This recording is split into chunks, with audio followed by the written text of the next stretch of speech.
లలిత jewellers వారి double ధమాకా offer. అన్ని బంగారు నగలపై తరుగులో 1% తగ్గింపు. పాత బంగారు నగల ఎక్స్చేంజ్ పై గ్రాముకు 150 రూపాయలు అదనంగా పొందండి.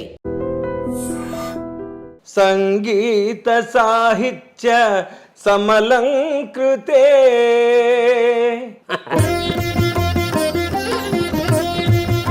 స్వాగతం. కానీ ఒక విషయం చెప్దాం అనుకుంటున్నా. సారు అలాంటివి వద్దురా,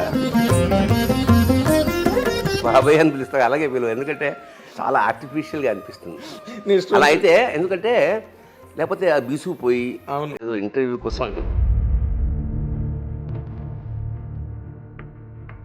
నీ దగ్గర ఉన్న మంచి లక్షణం నాకు బాగా నచ్చేది, ఇంతమందికి నచ్చేది. అదేంటంటే ట్రాన్స్ఫర్మేషన్. అళ్ళల్లో, ఆ పాటలో, ఆ డాన్స్లో ఒక్క వ్యక్తి విశ్వరూపం ఏమన్నా విభజించుకుంటా. నాటకాలు రాసావు, కవితలు రాసావు, ఇన్ని రాసావు, ఆటగా రాసావు. ఒక అరిగట ఎందుకు రాయలేదు బాబాయ్ నువ్వు? సరే, అక్కడి నుంచి టెలిగ్రామ్ పంపించాడు. God bless you, all the best, I'm unable to come. మా గుండెలో రాయబడి అదే అదే గంగ కరుణాంతరంగ దివి నుండి దిగి వచ్చెను పాపము కడుగంగ రంగని పాదాల కింద పుట్టిన ఆ గంగ లింగని తల మీది కెట్లు పారే విచిత్రంగా. ఈ ఐశ్వర్యం, బులాలు, భూములు, కొంపలు అవి కావు.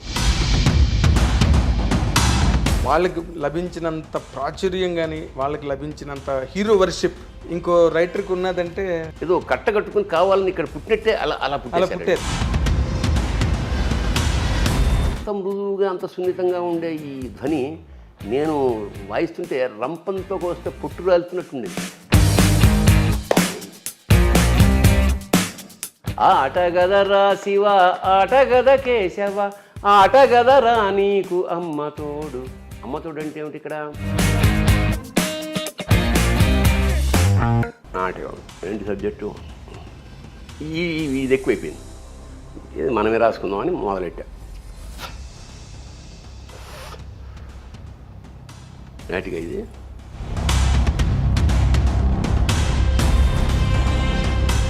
అసలు థియేటర్ దద్దరిల్లం కాదు, డబ్బులు వేశారు.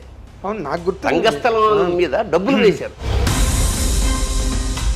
కానీ ఇక్కడి నుంచి సినిమాల్లోకి రావడం అన్నదే విపరీతమైన ఆకలి. ఎట్లా ఇండస్ట్రీకి వెళ్ళాలి? ఇప్పటికీ మాట్లాడుకుంటారు తెలుసా, నా చెల్లికి పెళ్ళి కావాలి మళ్ళీ అలా. నీ స్వయంకృతాపరాధాల వల్ల నువ్వు కెరీర్లో మిస్ అయింది ఏదైనా ఉందా? తాలుగా లేదమ్మా, కంచంలో భోజనం పెట్టలేదు సార్, అది వెయిటింగ్ మీకోసం షాట్. ఆకలి, ఇరిటేషను. ఏమైనా ఎప్పుడు మేము 7 అంటే 7కు ఉంటాం కదా, అనకూడని మాటే అన్న. అతను హర్ట్ అయిపోయి అక్కడికి జపాన్కి వెళ్తేప్పుడు ఎలా ఉంటాడు, చిన్న నిక్కరు ఇదే కదా. నేను ఇలా రోడ్డు మీద నేను ఇలా వెళ్తుంటే ఎవడో చౌకీదార్ బాహుబలి అన్నాడు.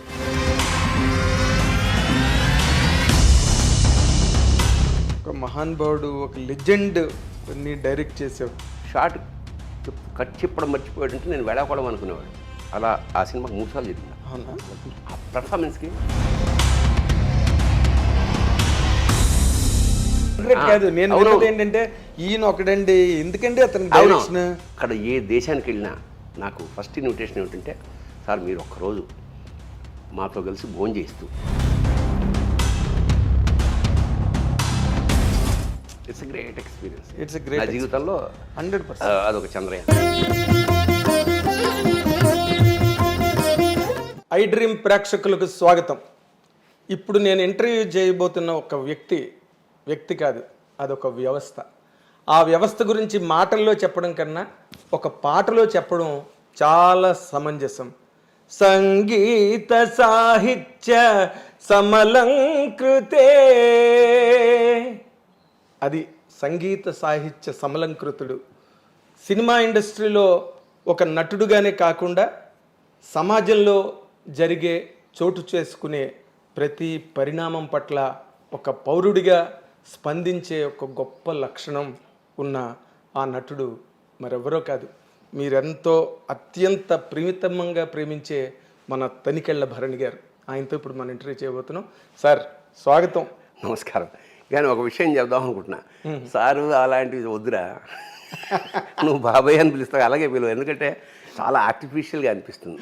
నేను కూడా అంటే ఇప్పుడు సోషల్ మీడియా ఎలా తయారైందంటే ఏం పర్లేదు, ఎందుకంటే నేనే కదా, నన్నే కదా అంటున్నది, నేనే కదా అని చేస్తాను. హాయిగా బాబాయ్ అని పిలువు, నేను ఒరే అంటాను, లేదా ఏమో నాగేంద్ర అంటాను, ఏమో వాటెవర్. అలా అయితే ఎందుకంటే లేకపోతే ఆ బీసుకుపోయి ఏదో ఇంటర్వ్యూ కోసం వద్దు. Let it be very free, casual, చాలా క్యాజువల్. అయితే నేను ఇందాక ఇంట్రడక్షన్లో చెప్పినట్టుగా నీ దగ్గర ఉన్న మంచి లక్షణం నాకు బాగా నచ్చేది, ఎంతమందికో నచ్చేది. అదేంటంటే నీ సాహిత్యం కానీ, లేకపోతే కథలు కానీ, నాటికలు కానీ, లేకపోతే ఏదైనా కూడా సమాజానికి బాగా ప్రభావితమై రాసిన రచనలే అవన్నీ కూడా. ఎన్నో కవితలు కూడా నేను చదివిన వరకు. అయితే నేను ఎప్పుడు కూడా అంటే బికాస్ నిన్ను నాకు 1983 కుర్దా రోడ్లో కుక్కరుకు నాటికతో నువ్వు వచ్చినప్పుడు మేము నాగులు తిరిగే కోనలో నాటికతో ఎంఆర్ కాలేజీ నుంచి వచ్చాం, విజయనగరం ఎంఆర్ కాలేజీ నుంచి పరిషత్తుకి. అప్పుడు ఫస్ట్ టైం నేను చూడడం, మేమందరం పులకించిపోయాం కుక్కరుకు నాటిక చూసి. డైలాగ్ లేదు కదా అక్కడ, అంటే రెండే వేషాలు. తల్లవజ్జల సుందరం, నువ్వు దాంట్లో పెద్ద నేపథ్యం ఉంది, చెప్తా. సో అప్పటి నుంచి నీ ప్రయాణం, నాకు సినిమా ఇండస్ట్రీలోకి నువ్వు రావడం నాకు తెలుసు. కోడంబాకం బ్రిడ్జ్ దగ్గర కంచుకోవచ్చిన స్క్రిప్ట్ పట్టుకుని నిలబడ్డాం. నేను అడిగాను, సెటిల్ అయ్యావు బాబాయ్ అంటే, సెటిల్మెంట్ ఎవడుకుందిరా, రామజీరావుకి మాత్రం ఉందా సెటిల్మెంట్ అన్న నాతో. అలాగే నీ మలుపు ప్రతిదీ నేను ప్రత్యక్షంగా చూశాను. అండ్ పండించుకున్నావు కెరీర్ని. ఎలాగంటే ఊరికే నటుడుగా 4 వేషాలు వేసుకోవడం, 4 రాళ్ళు వెనక్కి వేసుకోవడం కాకుండా, దాంతోపాటు ఈ సాహిత్యాన్ని కూడా నీ జీవితాన్ని ఒరుసుకుంటూ ఆ సాహిత్యం కూడా ప్రయాణం చేసింది. నువ్వు రాసిన నాటకాలే కాదు, ఆటకథ రాసేవా కానీ, పరికిణి కానీ, నక్షత్ర దర్శనం కానీ, ఇవన్నీ అంటే నీ పేరున ఈ ప్రపంచంలో చిరస్థాయిగా ఉండిపోయే వర్క్స్ అవన్నీ కూడా. అసలు వాటన్నిటికీ బేసిక్ ప్రేరణ, ఎందుకంటే నువ్వు నటుడుగా బిజీగానే ఉన్నావు. బేసిక్గా మాది పండిత కుటుంబం, వంశంలోనే కొంచెం సరస్వతి కటాక్షం ఉంది. ఎందుకంటే మా ప్రపితామహులు జంట కవులు, తిరుపతి వెంకట కవుల్లో ఒకరైన దివాకర్ల తిరుపతి శాస్త్రి గారు మా ప్రపితామహులు. అంచేత కొంచెం ఇంగువ కట్టాం గుడ్డకి, అలా ఉంది. అలాగే నా పైవాడు, మేము 7 అన్నదమ్ములు. నా పైవాడు Suribabu Tanikella, is no more. వాడు అపారమైన మంచి సాహిత్యం, ఇంగ్లీషు తెలుగు సాహిత్యాలు. ఓకే, అంటే ఇంగ్లీష్ ఇలా పుస్తకం పట్టుకుని తెలుగులో ఈ కథని తెలుగులో డబ్బింగ్ చెప్పేసేవాడు అనమాట, తెలుగులో రాసుకునేలా అట్లాంటి వాడు. అలాగే మా అన్న ఎంఎస్కో పాకెట్ బుక్స్ ఆరంభం, మా పెద్దన్నయ్య దానికి మెంబరు. అంటే ఇంట్లో పుస్తకాలు ఉండేవి ఎప్పుడు అలాగా. ఓకే, సో పుస్తకం ఉంటే ఇక చదవడం, అంటే వేరే ఎంటర్టైన్మెంట్ ఏమున్నప్పుడు ఇంకా రేడియో రాలేదు మాకు, నా చిన్నదానికి అప్పుడు ఇంక రేడియోలే ఎరగం. సో చదవడం, మా అన్నదమ్ములందరూ కూర్చుంటే పద్యాలు చెప్పుకోవడం, సాహిత్యం చెప్పుకోవడం, ఇది బేసిక్గా మాలో మొదటి నుంచి ఉంది. భోజనాలు చేసేటప్పుడు ఇంకా మేము, వాడు ఒక పద్యం చెప్తే మేము ఒక పద్యం చెప్పి, అట్లా ఆ సాంప్రదాయం మాకు చాలా ఎంజాయ్, బ్రహ్మానందం అనేవాడు. రే ఎప్పుడైనా మీ అన్నదమ్ములు ఏదైనా సభ పెళ్ళి ఇలా అంటున్నప్పుడు నన్ను బెలవరా బాబు, మీ వాళ్ళ మధ్య కూర్చుంటేనే ఒక భువన విజయంలా ఉంటుంది. That is true. అంత ఎంజాయ్ చేసేవాళ్ళం, సాహిత్యాన్ని ఎంజాయ్ చేసేవాళ్ళం మేము. అదే. సో అప్పుడు నా మధ్యతరగతి తనంలో అవి లేవు ఇవి లేవు అన్నింటినీ సాహిత్యం కప్పేసింది, మాకు తెలీదు. అదే, ఈ ఎంజాయ్మెంట్లోనే, ఈ అనుభూతిలోనే ఉండడం. ఏం కదా దానిలో మా ఇప్పుడు సాహిత్యం ఒక పద్యం చదువుతున్నాం అంటే అది కంఠతా పడుతుంటే, ఇప్పుడు మేము పరబ్రహ్మ శాస్త్రి గారు నాకు మాస్టర్, ఆయన నాకు లెక్కలు వీకు, కానీ తెలుగు చాలా ఆసక్తిగా చెప్పాడు. అప్పుడు ఫస్ట్ టైం అటజనికాంచ భూమి సురుడంబ, అప్పుడు కంఠతా పట్టిన ఆ సాహిత్యం, ఆ భిక్ష, అది ఆ కంఠతా పట్టడం అనేది నాకు సరదా. నేను పూత మెరంగులను మొత్తం తెలుగు సాహిత్యంలో అత్యంత 27 అవన్నీ అది కంఠతా పట్టాను. కవిత కూడా కంఠపట్టాను. నా దాదాపు కాళహస్తీశ్వర శతకం మొత్తం కంఠతా పట్టాను. కాళహస్తీశ్వర శతకం అలాగా మొత్తానికి అలా ప్రారంభమై ఇంట్లో ఉన్న సాహిత్యం అలా ఇంటర్మీడియట్ నుంచి అక్కడ కాంపిటీషన్, నాటకాల కాంపిటీషన్ జరుగుతోంది. అప్పటి వరకు నాకు నాటకాలు, హరికథలు ఇష్టం. హరికథ ఎందుకంటే నాకు హరికథ అంటే చాలా ఇష్టము, చాలా గౌరవం కూడా. ఎందుకు గౌరవం అంటే, ఒక వ్యక్తి అక్కడ కథ మొదలెట్టాక అది భారతమోనో రామాయణమోను రామాయణం అనుకుందాం, ఆడే రాముడు, ఆయనే సీత, ఆయనే లక్ష్మణుడు, ఆయనే ఆంజనేయుడు, ఆయనే వాలి, ఆయనే జటాయు, ఆయనే రావణాసురుడు కూడా. ఒకటేగా, వన్ మ్యాన్ షో. పైగా భరతనాట్యంలాగా ఇక్కడ రాముడు వచ్చి అట్లా రాముడు, ఆ ట్రాన్స్ఫర్మేషన్, ఆ కళ్ళల్లో, ఆ ఆటలో, ఆ డాన్స్లో ఒక్క వ్యక్తి విశ్వరూపం ఏమన్నా చూపదలుచుకుంటే హరికథ నాకు తెలిసి. అందుకని నాకు ఆదిభట్ట నారాయణ దాస్ గారి పేరు తలుచుకుంటే అసలు పులకిస్తుందన్నమాట ఒళ్ళు. ఒక్క వ్యక్తి, అబ్బాయి ఎలా ఎలా రసాప్లావిత కథ చెప్పేస్తున్నాం, మనం వెళ్ళిపోతున్నాం, అన్ని పాత్రలు చూసేస్తున్నాం, సినిమా అయిపోయింది, బాహుబలి చూసేసాం. తర్వాత పాపం మళ్ళీ మామూలు చిన్న హరికథ, ఆ దక్షిణ, ఆ తాపత్రయం. అంచేత నాకు హరికథ అంటే అపారమైన గౌరవం. That made me actor. ఆ నటన కానీ రచన కానీ ఏదైనా సరే దానికి బేస్ మాత్రం హరికథ. అక్కడి నుంచి మెల్లిగా ఇదైతే దాన్ని ఇమిటేట్ చేస్తుండేవాడు. ఇంటికి వచ్చి ఓ బుట్టెట్టేసుకుని ఆ వావిలాకులు ఉండేవి అప్పట్లో మా రైల్వే క్వార్టర్స్లో. ఆ వావిలాకులు దండ వేసుకుని చిన్న లుంగి కట్టుకుని, చెమట అని బొగ్గులు ఏరడానికి చెమట ఇప్పుడు జనానికి తెలియదు ఇలా అంటే, దానితో సౌండ్ వచ్చేది చక్ చక్. అవును, అతను ఏం చెప్పాడో దాన్ని ఇంకోలాగా మరి ఏం చెప్పాడో నాకు గుర్తులేదు. పిల్లలందరినీ పెట్టుకుని నేను హరిదాస్లాగా. సో అట్లా నటన, సాహిత్యం అట్లా అబ్బింది నాకు. సరే అక్కడి నుంచి కాలేజీ రాగానే కాంపిటీషన్. అప్పట్లో కాలేజీ నాటకం అంటే జంజాల గారిది లేదా ఆది విష్ణు. కాకపోతే ఇద్దరు దాంట్లోనూ ఆడవేషాలని మాకంత స్తోమత లేదు మా టీంకి. అదే కొంచెం మధ్యతరగతి టీం అది. మిగతా వాళ్ళందరికీ హీరోలు, మ్యూజిక్ పెట్టుకునే. సో అప్పుడే మా నాన్న రిటైర్ అయ్యి మేము అద్దె ఇంట్లోంచి వచ్చాము. రైల్వే క్వార్టర్స్ లాంటి అపారమైన విశాలమైన సామ్రాజ్యం నుంచి మధ్యతరగతి దీంట్లోకి వచ్చాం, అద్దెంట్లోకి. అదేంటి నీళ్ళకు వాడుతున్నారు, గోడకు మేక కొట్టారు, లైట్ అప్పుడే, ఇవన్నీ కొత్తగా మాకు. అది కదా, రైల్వే క్వార్టర్లో మీరే రాజులు మహారాజులు. ఇదేంటిది, ఇవన్నీ అనుభవాలతో అద్దె కొంప అని నాటికి రాశాను. నేనే డైరెక్షన్, నేనే యాక్టర్. అది సంఘీ కాలేజ్ ఆఫ్ కామర్స్లో బీకాంలో నాటకం వేసేటప్పటికి మాకు ఉత్తమ ప్రదర్శన. ఉత్తమ ప్రదర్శన మాకు ఆ నీరాజనం అందరు చప్పట్లు, ఆ చప్పట్లేరా ఆకలిగొన్న కళాజీ పచ్చభక్ష అంతే. ఇంకా అంతే. అక్కడి నుంచి మనం ఏదో ఇది కాదనమాట, మనలో ఇంకోటి ఏదో ఉంది అని ఇంకా వెతుకుతున్నాం. ఇంకా మనం అక్కడికే ఫస్ట్ టైం ఇంకా అందరం ఎవరైతే నాటకం వేసామో అందరం కూర్చుని నవీన కళామందిర్ అని ఒకటి స్టార్ట్ చేసి దీన్ని చీఫ్ గెస్ట్ అవని పిలుద్దాం అంటే, ఆ పక్కనే దగ్గరలో రాళ్లపల్లి ఆర్వి నరసింహారావు గారు అని ఉండేవారు. ఆయన మా గురువుగారు రాళ్లపల్లి వెంకట నరసింహారావు గారు. ఆయన దగ్గరికి వెళ్ళి రిక్వెస్ట్ చేసి ఇట్లా సరిగ్గా ఆయన పెళ్ళి 16 రోజులు పండగ కూడా అవ్వలేదు, దాదాపు 13 రోజులు 12 రోజులు అయిందంతే. ఆయన ఇంటికి మెట్లు ఎక్కుంటూ ఇలా చాలా పొడుగా మెట్లు ఉండేవాడు. ఒక వంట స్తంభంలా దాంట్లో వెళ్ళాం. ఇంకా ఆవిడకి ఇంకా పసుపు తాడు ఇంకా ఆ తిక్కుగా ఉంది. అయ్యా ఇట్లా మేము సమాజం మేవాలిటాం, మీరు వచ్చి అక్షింతలు ఆశీర్వదించాలి. సరే వచ్చాడు, వచ్చి పరిచయం అయింది. ఏదో మా స్థాయికి బూంది చాయ్ తోటి నాటకం. ఇంకా మేము చిన్న స్కిట్స్ లాంటివి ఇప్పుడు వస్తున్నాయి టీవీల్లో, అలాంటి స్కిట్స్ తయారు చేసి జబర్దస్త్ స్కిట్స్. 8 నంబర్ గల్లీ, మా సీతాఫలం మండికి వెళ్ళే దారిలో 8 నంబర్ గల్లీలో మా తొలి ప్రదర్శన జీవితంలో. మా అంతటా మేము రాసుకుని, మేము మేకప్ వేసుకుని మేము చేసుకుని వెళ్ళేటప్పటికి అక్కడ వాడెవడైతే ఉంటాడో ఆర్గనైజరు ఒక ఇంతలావు తెర కట్టేసాడు ముందు. ఇదేంటను అంటే, మీరు వేస్తారు కదా, మేము వేయడం అంటే నాటకం అట్లా వేస్తే ఇది స్క్రీన్ కాదే, సినిమా కాదు, ఇది నాటకం అంటే ఏం చేయాలండి, తీసే బాబు అన్ను. తీసేసాం. ఇంకా మేము మొదలెట్టాం. అంటే to be frank, it is a slapstick comedy. Slapstick అంటే మన చార్లీ చాప్లిన్ లాగా సెటిల్ కామెడీ కాదు, ఊర కామెడీ. అదే అరటిపండు తొక్కేసారు లాల్ అండ్ హాడీ యాక్చువల్గా. అసలు స్లాప్స్టిక్ అంటేనే వాళ్ళు కర్ర ఇలా విరగ్గొట్టి వెదురుని ఇలా 4 ముక్కలు కొట్టేసి జోకర్లు పెట్టుకుంటారు. సరే, అది ఇలా కొడితే చిల్క్ సౌండ్, ఎక్కువ దెబ్బ తగలగానే sound. That is called slapstick, cheap comedy. ఈ సర్కస్లో పిల్లల్ని ఎంటర్టైన్ చేయడానికి జోకర్లు ఊరికే కొట్టుకుంటూ ఉంటారు. అవును, ఆ స్లాప్స్టిక్తో కొడుతుంటారు కదా, ఆ సౌండ్ ఎక్కువ.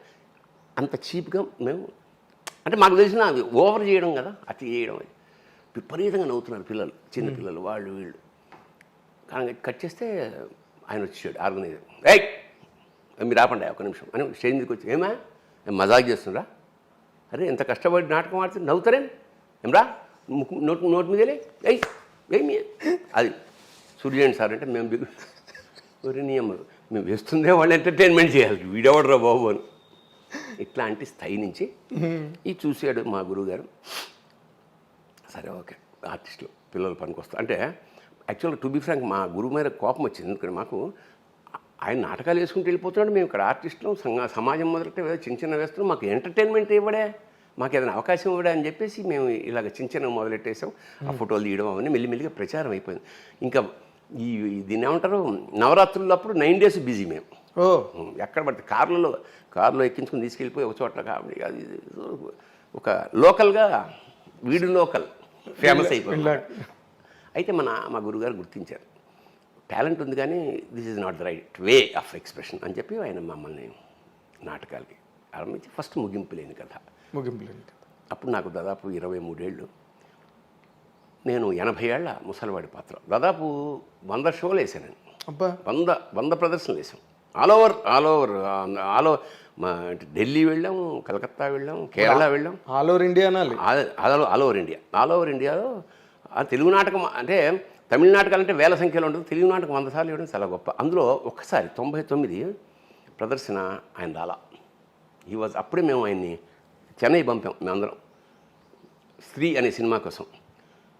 నాటకం రైల్వే కళా పరిషత్లో నాటకం, అది దాని పేరు ముగింపు లేని కథ జీవన్ముతుడు అని కలిసి నాటకం 2 గంటల నాటకం. 2 గంటల్లో కనీసం గంట సేపు ఆయనే మాట్లాడతాడు. ఇప్పుడు ఆయన ఇంకో 1 వీక్లో రావాలి, అక్కడి నుంచి టెలిగ్రామ్ పంపించాడు, God bless you, all the best, I'm unable to come, షూటింగ్లో ఉన్నానని. మా గుండెలో రాయబడిపోయింది. ఎంట్రీ ఇచ్చేసాం. రైల్వే కళారంగ ప్రెస్టీజియస్. నేనేమో తాత వేషం, మల్లాది విజయలక్ష్మి గారు ఆవిడ భార్య వేషం అన్నమాట, రాళ్ళపల్లి గారు. అందరూ మాట్లాడుకోరే నువ్వేసేరా అంటే మా గురుగారు మంచి సాంప్రదాయం ఏంటంటే ఎవరు రాకపోతే ఆ వేషం పక్క వాళ్ళతో వేయించేవాడు. అట్లా నాకు అన్ని వేషాలు అందరూ అన్ని వేషాలు వేసే స్థితి వచ్చింది. కానీ ఈయన వేషం ఎవరు మాకు పక్క నుంచి చూస్తున్నాం తప్ప ప్రవేశించి వేద్దాం అనేది. అక్కడి నుంచి 7 days రాత్రింబగళ్ళు నిద్రలో కూడా ఇలా అన్నప్పుడు లేచి డైలాగ్ చెప్పే స్థితికి నేను వచ్చానమాట. ఇంకా నాటకం ప్రదర్శన. ఇంకా ఒకసారి గురుగారికి నమస్కారం పెట్టుకుని వేసాం కళ. కట్ చేస్తే అందరూ బాగుంది, అన్ని నాటకం ఉత్తమ ప్రదర్శన వేరే దానికి వెళ్ళిపోయింది. అంటే రాళ్ళపల్లి గారి స్టాండర్డ్ లేదుగా మరి టీంలో. ఉత్తమ నటుడు తనికేళ్ల భరణి ఆయన వేషం నేనేసి తర్వాత అది ఆ కప్పు ఏదైతే ఇచ్చారో తీసుకెళ్ళి ఆయన పాదాల ముందు పెట్టి, సార్ ఇది మా గురుదక్షిణ అండి, ఎంతకన్నా ఏమే చెప్పావు అట్లా. అయితే ఇప్పుడు చిన్న పాయింట్ ఇందాకలా నువ్వు చెప్తున్న దాంట్లో నాకు హరికథ నీకంత ప్రభావితం చేసి నిన్ను అంత ఇష్టపడే ఆ హరికథ నువ్వు ఇన్ని రాసావు, నాటకాలు రాసావు, కవితలు రాసావు, ఇన్ని రాసావు, ఆటకథ రాసావు, ఒక హరికథ ఎందుకు రాయలేదు బాబాయ్ నువ్వు? అంటే ఒకటి హరికథ రాయడానికి రెండో ఏంటంటే వాడికి నేను అది వేయగలిగిన కెపాసిటీ మనం వేయలేము. సంగీత సాహిత్య సమలంకృతం అంటే హరికథ, ఎందుకంటే వాడు డ్యాన్స్ చేయాలి. ఒకటి కాదు, వాడు సమస్త కళారూపాల సమాహారం, వాడు డ్యాన్స్ రావాలి, చిడతలు కొట్టాలి, కరెక్ట్గా టైంకి ఎక్స్ప్రెషన్స్ ఇవ్వాలి, ఈ సంగీతంతో బ్యాలెన్స్ అవ్వాలి. ఇన్ని ఎవరికి అవుతుంది? అదే అంటున్నా. అంచేత అది అసాధ్యం. పైగా నేను రాశాను, ఎవరు వేస్తారు? నేనే వేయాలి, మనకు అన్ని విజయాలు రావే. హరికథ నువ్వు నటించకపోయినా బట్ నీకున్న ఆ స్వారస్యం అంటారే, నేను అదే నాకు అర్థమైంది. హరికథ రాయడానికి నాటకం ఎందుకు రాస్తాం, ఎవడన్నా వేయాలని. పాట ఎందుకు రాస్తాం, పాట ఎప్పుడు పూర్తవుతుంది, ఎవడన్నా పాడినట్టు, అంతే కదా. రాసి ఉపయోగం ఉంది అట్లాగా దేన్ని. అయితే నేను హరికథ రాయలేదు, కానీ దాని మీద ఇష్టంతో శృంగార గంగావతరం ఒక గేయ కావ్యం రాశా. అంటే ఆ పట్టు అదే గంగ కరుణాంతరంగ దివి నుండి దిగి వచ్చెను పాపము కడు గంగ రంగని పాదాల కింద పుట్టిన ఆ గంగ లింగని తల మీది కెట్లు పారే విచిత్రంగా. ఇలా గకార ప్రస్తావం మొత్తం శృంగార గంగావతరణ మొత్తం రాశాను. ఓకే అట్లాగా అది రాయకపోయినా ఇలాగా. బట్ ఇప్పుడు నువ్వు ఎలాగైతే ఆటకథ రాసేవా రాయడం, నువ్వు పాడడం వల్ల ఎక్కువ పాపులర్ అయింది. అది రాయడం కన్నా కూడా అంటే దానికి ఒక నేపథ్యం ఉంది. ఏమిటంటే నేను బేసిక్గా కవిత్వం నాకు చాలా ఇష్టం.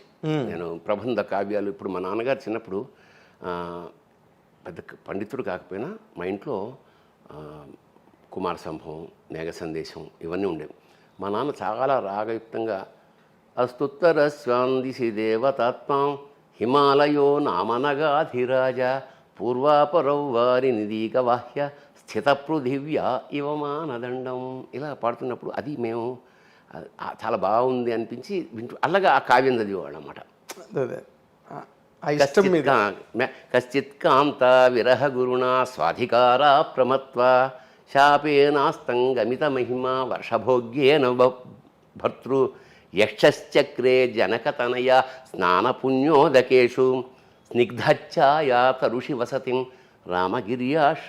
అసలు కాళిదాస్ ఎందుకు గొప్పవాడు అనేది అప్పుడు మాకు చిన్నప్పుడే మేఘ సందేశం అనేది విరహానికి సంబంధించిన అవును కావ్యం. ఫస్ట్ శ్లోకంలోనే ఏం చెప్పేస్తారంటే అది రామగిరి. ఇక్కడ జనకతనయ స్నానపు ఆ నీళ్ళు ఎలాంటివంటే జనకతనయ అయిన సీత స్నానం చేయడం వల్ల పుణ్య నదీ జలాలు అవి.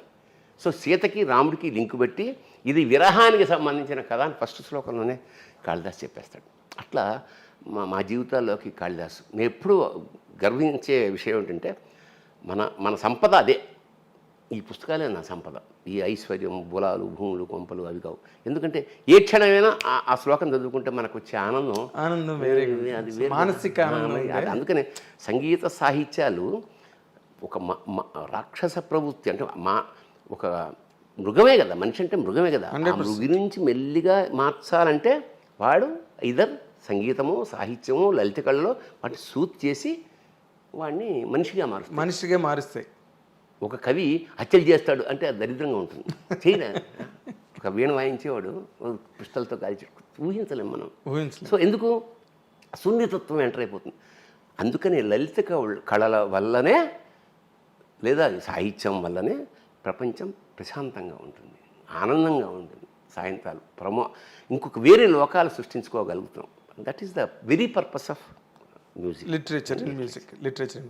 ఇప్పుడు నార్మల్గా అంటే నువ్వు చెప్పిన దాంట్లోని నువ్వు ఫాలో అయ్యే మెథడాలజీలో ఈ సమాజాన్ని బాగా ఇన్ఫ్లుయెన్స్ చేసిన కవులు ఆ తరంలో ఉంటే తర్వాత తరంలో ఒక వేమన గారు కానీ, ఒక గురజాడ గారు కానీ, తర్వాత శ్రీశ్రీ కానీ వాళ్ళకి లభించినంత ప్రాచుర్యం కానీ, వాళ్ళకి లభించినంత హీరో వర్షిప్ ఇంకో రైటర్కి ఉన్నదంటే దురదృష్టం. తమాషా చూసా, ఇప్పుడు నువ్వు చెప్పిన పేర్లన్నీ ఒక పీరియడ్ వాళ్ళే వీళ్ళందరూ. శ్రీశ్రీ, కృష్ణశాస్త్రి, చలం, వీళ్ళందరూ ఏదో కట్టగట్టుకుని కావాలని ఇక్కడ పుట్టినట్టే అలా పుట్టారు.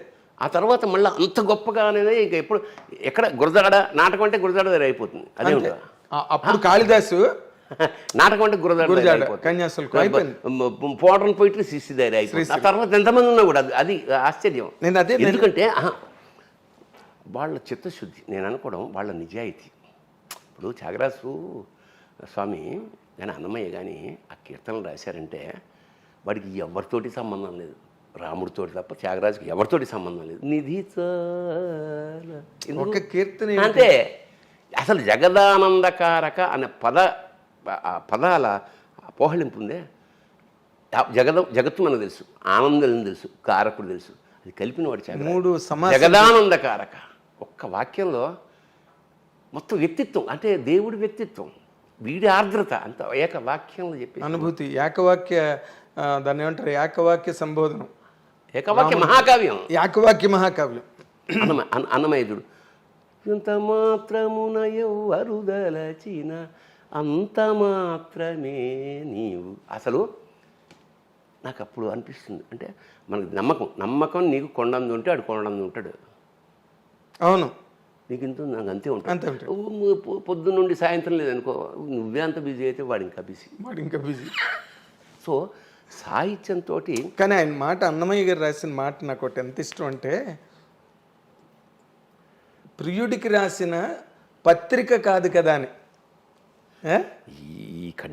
ఈ కళ్ళ చూపులు గుచ్చేసి ఆ నెత్తురుతో రాశాట. అసలు ఎంత పోయిటిక్ సెన్స్ దాంట్లోని, ఊరికే భక్తి. అది నీకు మామూలు నీకు ఊరికే కమలాకు చచూచు గంగు అది అసలు సుప్రభాతం ఎంత పొయిటిక్గా ఉంటుంది, ఎంత పోయిటిక్గా ఉంటుంది.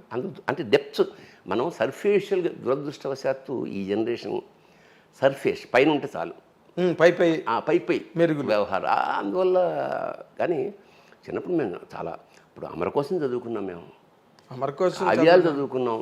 ఒక్కొక్క వాక్యం చదువుతుంటే ఆగిపోయేవాళ్ళం. అవునా, ఏమిటి ఈ కల్పన, ఏమిటి ఈ ఎంత గొప్ప ఈ సాహిత్యం. సో అదంతా మాకు బ్యాంకులో వేసుకున్నామని, అందుకనే కావాల్సినప్పుడు తీసుకుని వాడుకోగలుగుతున్నాం. అవును చాసో గారు, నువ్వు చెప్పిన మాట, నీ ఏజీ, నీ ప్రయాణం, నీ ప్రారంభం అవన్నీ చూస్తే చాసో గారు వాయులేను అన్న కథ కదా, అందులో సెంటెన్స్ రాశాడు, సంగీతం సాహిత్యం కనుక పిల్లలకి నేర్పగలిగితే అది వాళ్ళ యావజ్జీవ ఆనంద హేతు అవుతుందని. దీన్ని సెంటెన్స్ మర్చిపోయాను. దీన్ని విజువల్గా చెప్తా. నేను చిన్నప్పటి నుంచి మాది రైల్వే క్వార్టర్స్ కాబట్టి ఎదురుగుండా మలయాళీసు, గుజరాతీసు, తమిళియన్సు, ముస్లిం, క్రిస్టియన్, ఒక మినీ ఇండియా అది. ఎదురుగుండా మలయాళీస్ ఫ్రెండ్స్ ఉండేవాళ్ళు. ఎక్కువ మలయాళ సినిమాలు, కళాత్మక సినిమా, చండా, చెమ్మీన్ అలాంటి సినిమాలు నాకు చాలా చిన్నప్పుడు 10వ క్లాస్లో ఉన్నప్పుడే అవి చూసేసా. అందువల్ల ఆ ప్రయాణం చూడు తమాషాగా. కమర్షియల్ సినిమాలు చేస్తున్నా కూడా నా మనసంతా ఆర్ట్ ఫిల్మ్స్ పట్లే ఉంటుంది. అదే మిథునం వైపు ప్రయాణం చేసావు నువ్వు. దిస్ ఈజ్ అది బ్యూటీ అనమాట. పొయిట్రీని ఆనందించే స్థితి, ఆ కళాత్మకత, అది జీవితంలోకి ఎంటర్ అవ్వడం వల్ల నేను ఎన్నో నుంచి నేను ప్రయాణం చేసి వచ్చిన నాకు సాహిత్య పట్ల విపరీతమైన ఇప్పుడు ఎందరో మహానుభావులు, ఎంత గ్రేట్ లిటరేచర్ ఉంది దానిలో, ఎంత గ్రేట్ లిటరేచర్. దానికో రీజన్ ఏమిటంటే ఇప్పుడు ఈ ఇట్లాగా ఎందరో మహానుభావులు రాయడానికి కారణం ఏమిటంటే నాకు సంగీతం పట్ల ఇష్టం అంటే మనకెవరికి రాదు. మా ఇంట్లో ఎక్కడ సంగీతం లేదు, సాహిత్యం అయితే ఉంది కానీ సంగీతం లేదు.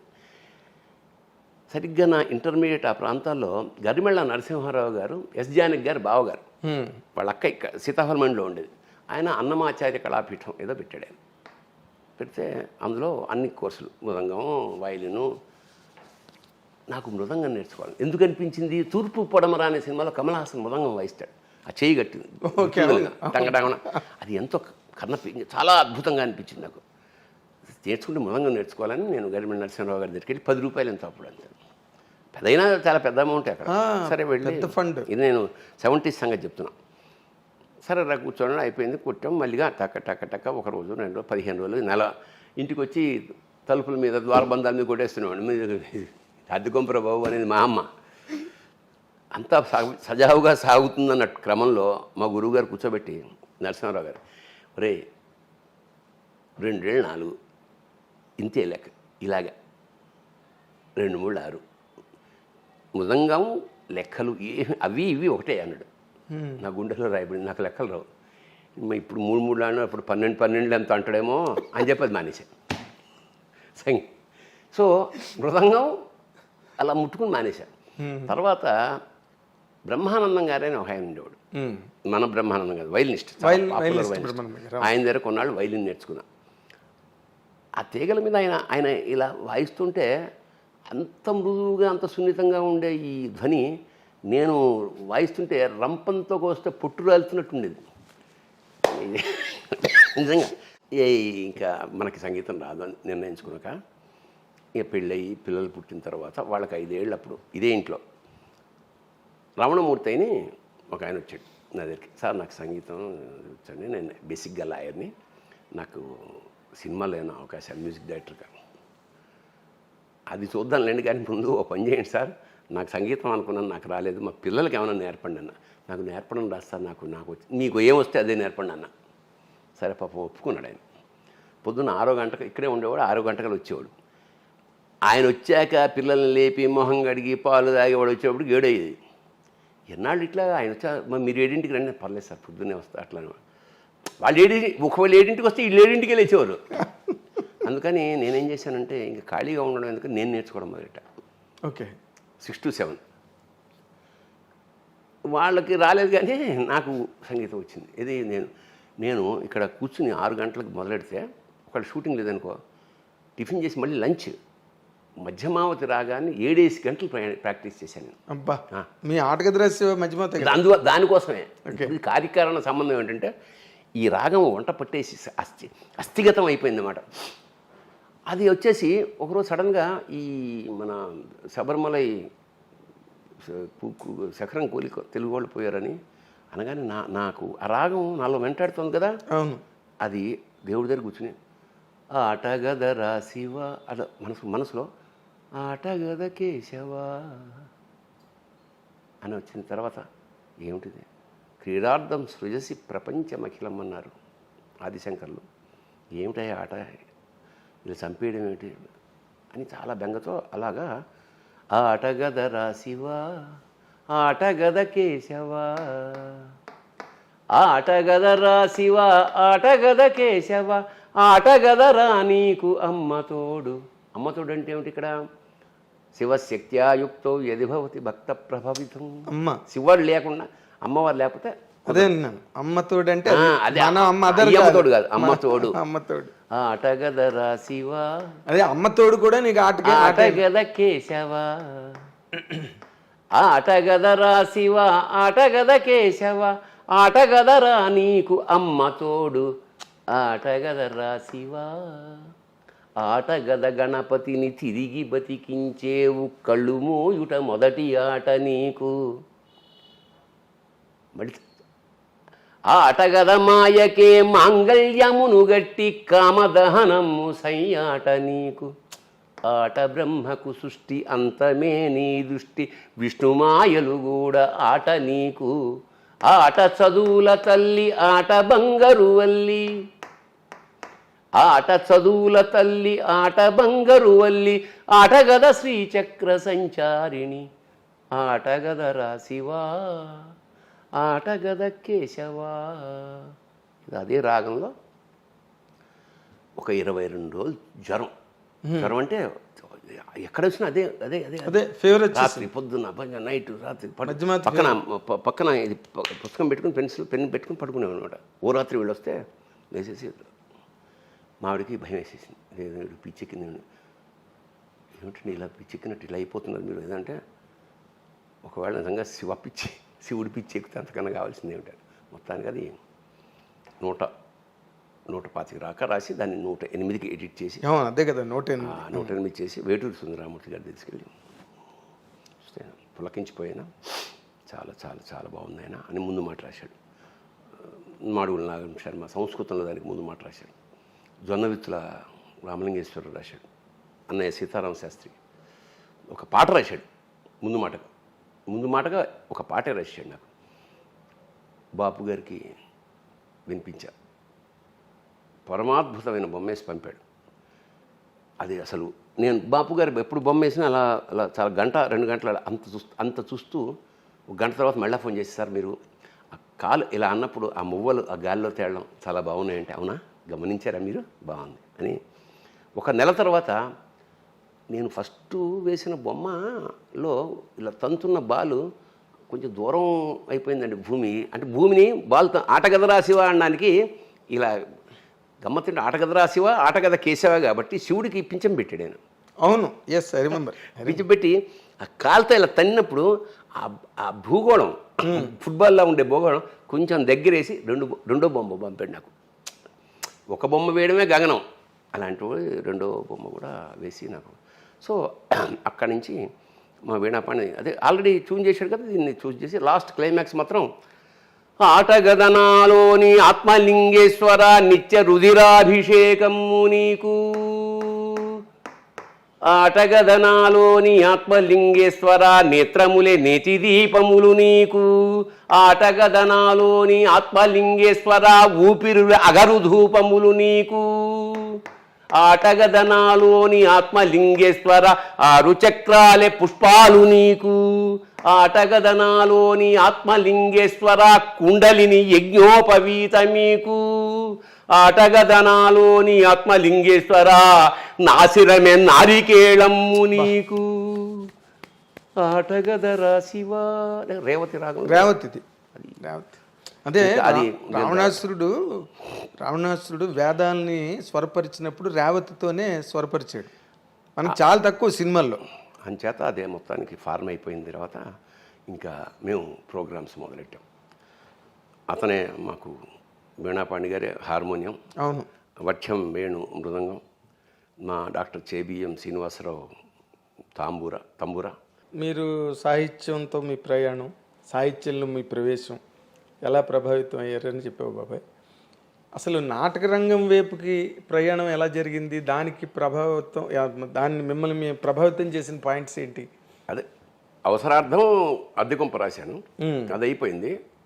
గురుగారితో నాటకాలు. అవసరార్థం అంటే అద్దెకొంప అని మన కాలేజీలో నాటకాలు రాయమన్నారు, నాటకాల పోటీ కోసం రాశావు. అప్పుడు అయితే జంజాల్ది లేదా ఆది విష్ణు లేదా అతిల్ కృష్ణ, నాకు అక్కడ దాకా లేదు. అవును, ఇక్కడ వాళ్ళు కదా. అవును, ఇంకా ఏముందిలే మా ఎక్స్పీరియన్స్తో నేను రాసేసాను. అది ఉత్తమ. తర్వాత అదే రాళ్లపల్లి గారి పరిచయం, అదే అక్కడి నుంచి అయిన తర్వాత రాళ్లపల్లి గారు సినిమాకి రంగానికి వెళ్ళిపోయాక మా పరిస్థితి ఏమిటి? మురళీ కళా నిలయం రాళ్లపల్లి గారు పెట్టింది, ఆదర్శ యువభారతి, మన నంమూరి వీరన్నాథ్, దేశరాజ హనుమంతరావు, వీళ్ళందరూ ఉత్తమ ప్రదర్శనలు తీసుకుంటుంటే మా రవీంద్ర భారతి మెట్ల మీద కూర్చుని ఏడ్చేవాళ్ళం. మా గురువు గారు వెళ్ళిపోయాడు, రాసేవాళ్ళు లేడు. అప్పుడు గంటి బాబ్జీ అని నా ఫ్రెండ్, వాడని నువ్వేదా అయిరా ఇదొకటి ఎమర్జెన్సీ. మేము వేరే రచయితల దగ్గరికి వెళ్ళాం. నాటకం ఏంటి సబ్జెక్టు, ఇది ఎక్కువైపోయింది, ఇది మనమే రాసుకుందామని మొదలెట్టా. ఎమర్జెన్సీ ఒక సెటైర్, పొలిటికల్స్. నాకు పెద్ద పాలిటిక్స్ టచ్ లేదు, అయినా పొలిటికల్ సెటైర్. గార్ధభాండం టైటిల్, అంటే గాడిద గుడ్డు. సోషలిజం ఇక్కడ గాడిద గుడ్డు లాంటిది అని ఒక రాజు, ఒక మంత్రి, ఇట్లా దేశ రాజకీయ వ్యవస్థని రాజుల మీద ఆపాదించి నాటిక రాశాక మరి ఎవరు డైరెక్ట్ చేస్తుంది దీన్ని? తల్లావజల సుందరం నా ఫ్రెండు, నేను అమృతవాళ్ళలో పనిచేసా ఉన్నప్పుడు క్రిస్టియన్ కమ్యూనికేషన్ సెంటర్. అవును, ఇక్కడే మన మోండా దగ్గర కదా. అవును, మనోహర్ టాకీస్ పక్కన. అవును, వచ్చాడు సాయంత్రం. అతను ఆల్రెడీ పాపులర్ రంగస్థల దర్శకుడు. తల్లావజల. అవును,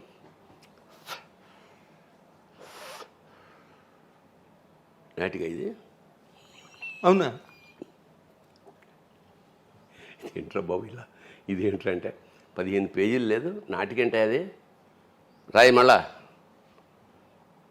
అమ్మా వాడు కూడా ఇదేంట్రా అంటే, సరే మొత్తానికి మళ్ళా రిహార్సల్స్. ఒక అందరూ బ్లాక్ డ్రెస్సే, అంటే దాని అన్ని ఇప్పుడు జనరల్గా కలర్స్ ఎలా ఉంటాయి? విలన్కి నలుపు, హీరోకి తెలుపు, విప్లవుడికి ఎరుపు, ఏమేం లేవు, అందరికీ నల్ల డ్రెస్సే డిజైన్ చేసాం.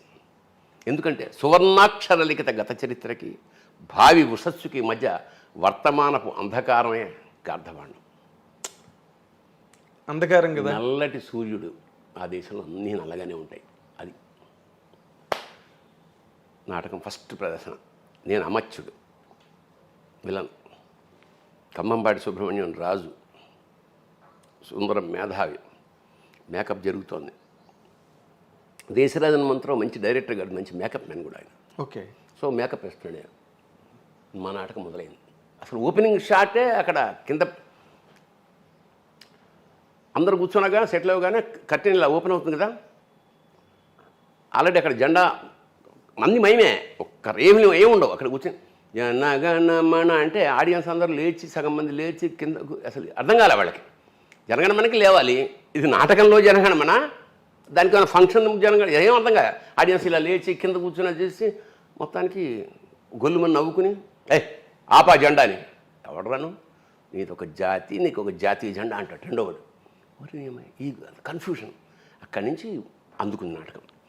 మొత్తం గవర్నమెంట్ మీద సెట్ అయ్యారు. పరిగెత్తుకొచ్చాడు ఎవడో, పరిగెత్తుకొచ్చి దేశరాజ హనుమంతరావు, సార్ ఏంటి సార్ వాళ్ళ నాటకం, అది ఎమర్జెన్సీ పీరియడ్, వాళ్ళేమో పొలిటికల్ సెటైర్ వేసేస్తున్నారు, వీళ్ళని జైల్లో పెట్టేస్తారు సార్ అన్నాడు. నేను వెనకాల ఉన్నా, వింటున్నా. అవునా, మనిషి ఎన్నిసార్లు వస్తాడరా, నాటకం ద్వారా కనుక వీళ్ళని జైల్లో పెడితే అంతకన్నా అదృష్టం ఉంది ఏమల్ అన్నాడు. అసలు మామూలు పేలిపోయిందంత నాటకం, దద్దరిల్లిపోయింది. ఉత్తమ విలన్ నాకు. ఆ రోజు నైట్ ఎక్కడో పార్టీ. ఇక ఆ ఊపుతోటి దాదాపు ఒక ఏడాది పాటు ఎక్కడికెళ్తే అక్కడ వీరంగం అనమాట. ఉత్తమ ప్రదర్శన, గార్ధభాండం పిచ్చెక్కిపోయింది. గార్ధభాండం హిట్ అయింది. నేను ముగింపు లేని కదా నాటకాన్ని సినిమాగా రాద్దామని, కానీ నిరుద్యోగం నాకు బీకామ్ చదివాక. నేను చెన్నై వెళ్ళా గురువుగారి ఇంటికి. ఇక నేను ఆయన ఇంట్లో కొడుకులాగే అక్కడే కూర్చునేవాడిని. ఆయన తాగేవాడు కాదు, కానీ నాకు 555 సిగరెట్లు తెచ్చేవాడు అప్పట్లో.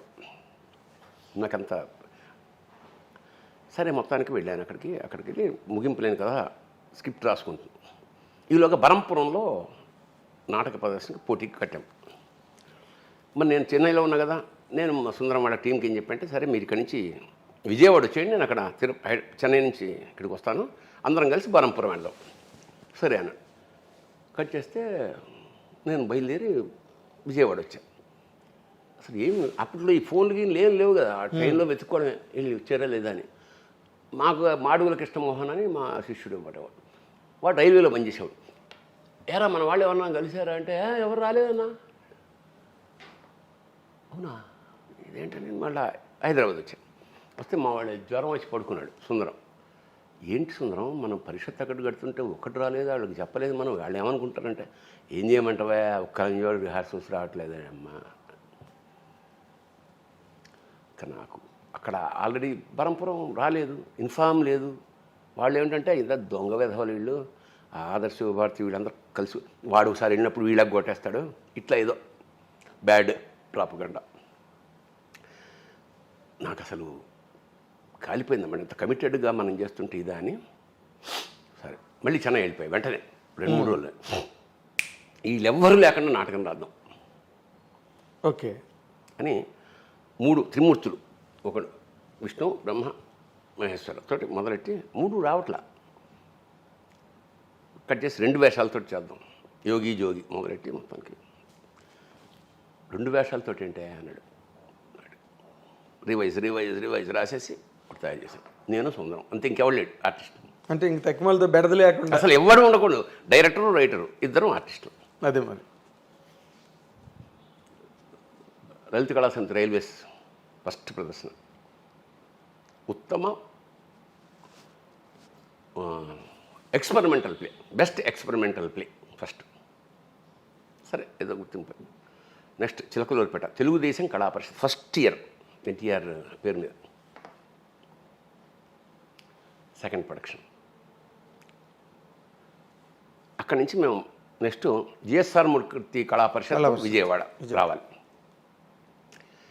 నేను ఆలోచిస్తున్నా, ఏమిటిది ఇట్లాగా ఫస్ట్ టైం ఇది వచ్చింది, 2 సెకండ్ వచ్చింది, ఫస్ట్ రావాలంటే ఏం చేయాలి. అందులో సెంటర్లో వైట్ స్క్రీన్ ఉంటుంది, వెనకాల ఇటు కాషాయం స్క్రీన్ ఉంటుంది, ఇటు గ్రీన్ స్క్రీన్ ఉంటుంది. సెంటర్లో స్కల్ ఉంటుంది, అశోక్ చక్రం ప్లేస్లో సింబాలిక్గా ఇండియాలో జరుగుతున్న దానికి ఒక గ్రాడ్యుయేట్ టోపీ ఉంటుంది, శిథిలమైపోయిన మేధస్సుకి చిహ్నంగా, అంత సింబాలిక్ వే.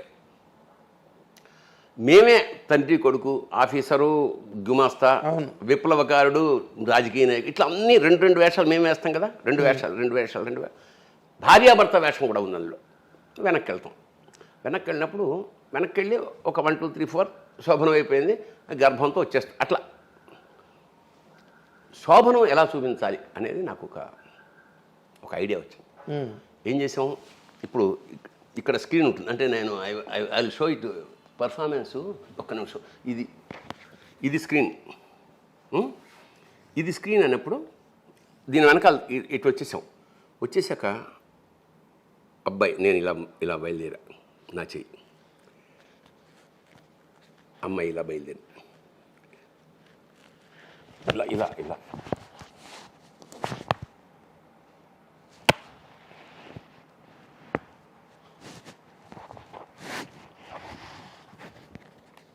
రెండు చేతులతోటి శృంగారం డిజైన్ చేసి చెప్పా, ఇట్లా ఉంటుంది. ఏమైనా ఇది క్లోజప్ పెట్టి కెమెరా కాదు కదా అన్నాడు సుందరం. ట్రై చేద్దాం. వెళ్ళి 2 చేతులు ఇలా పెట్టి ఇలా వెళ్ళి ఇలా వెళ్దాం. అలా వెళ్తున్నప్పుడు అలా మళ్ళీ అమ్మాయిని పట్టుకుంటా సిగ్గుతూ ఇదంతా అసలు థియేటర్ దద్దరిల్లం కాదు, డబ్బులు వేశారు. అవును, నాకు గుర్తు. రంగస్థలం మీద డబ్బులు వేశారు. వెంటనే సెకండ్ ఇచ్చాడు. వండర్ఫుల్. ఇక అలాగే విజృంభణ. ఇంకా ఎక్కడికి వెళ్ళాం, కలకత్తా దాకా వెళ్ళిపోయాం. మొత్తం అన్ని చోట్ల దాదాపు 2 నెలల్లో మా ఇన్కమ్ 33,000. ఆ రోజుల్లో 33,000. మేము ఈ మన అంటే ఖర్చు వెచ్చాలన్నీ అన్ని పోను వేలలో ప్రైజులు అన్నీ వాళ్ళే కదా, ఫుడ్ వాళ్ళే పెడతారు. రుమాలు ఇస్తే మా ట్యాక్సీలో వెళ్ళేవాళ్ళం మేము. ఒక మధ్యతరగతి లోయర్ మిడిల్ క్లాస్ నాటకం నుంచి సూపర్ హిట్. మేము పెడితే చాలామంది స్కూళ్ళకి ఇస్తారు కదా, స్కూళ్ళలో ఇచ్చేవారు కదా, మాకు పక్కకి పిలిచి మీకు లాడ్జ్లో బుక్ చేసాం సార్. సక్సెస్. స్టార్స్ అయిపోయారు మీరు. ఎంత స్టార్డమ్ అంటే నాకు బాగా మన చీరాల పరిషత్లో మాది 4వ నాటిక. కన్నిమళ్ళ కమలనాభుడు జడ్జి.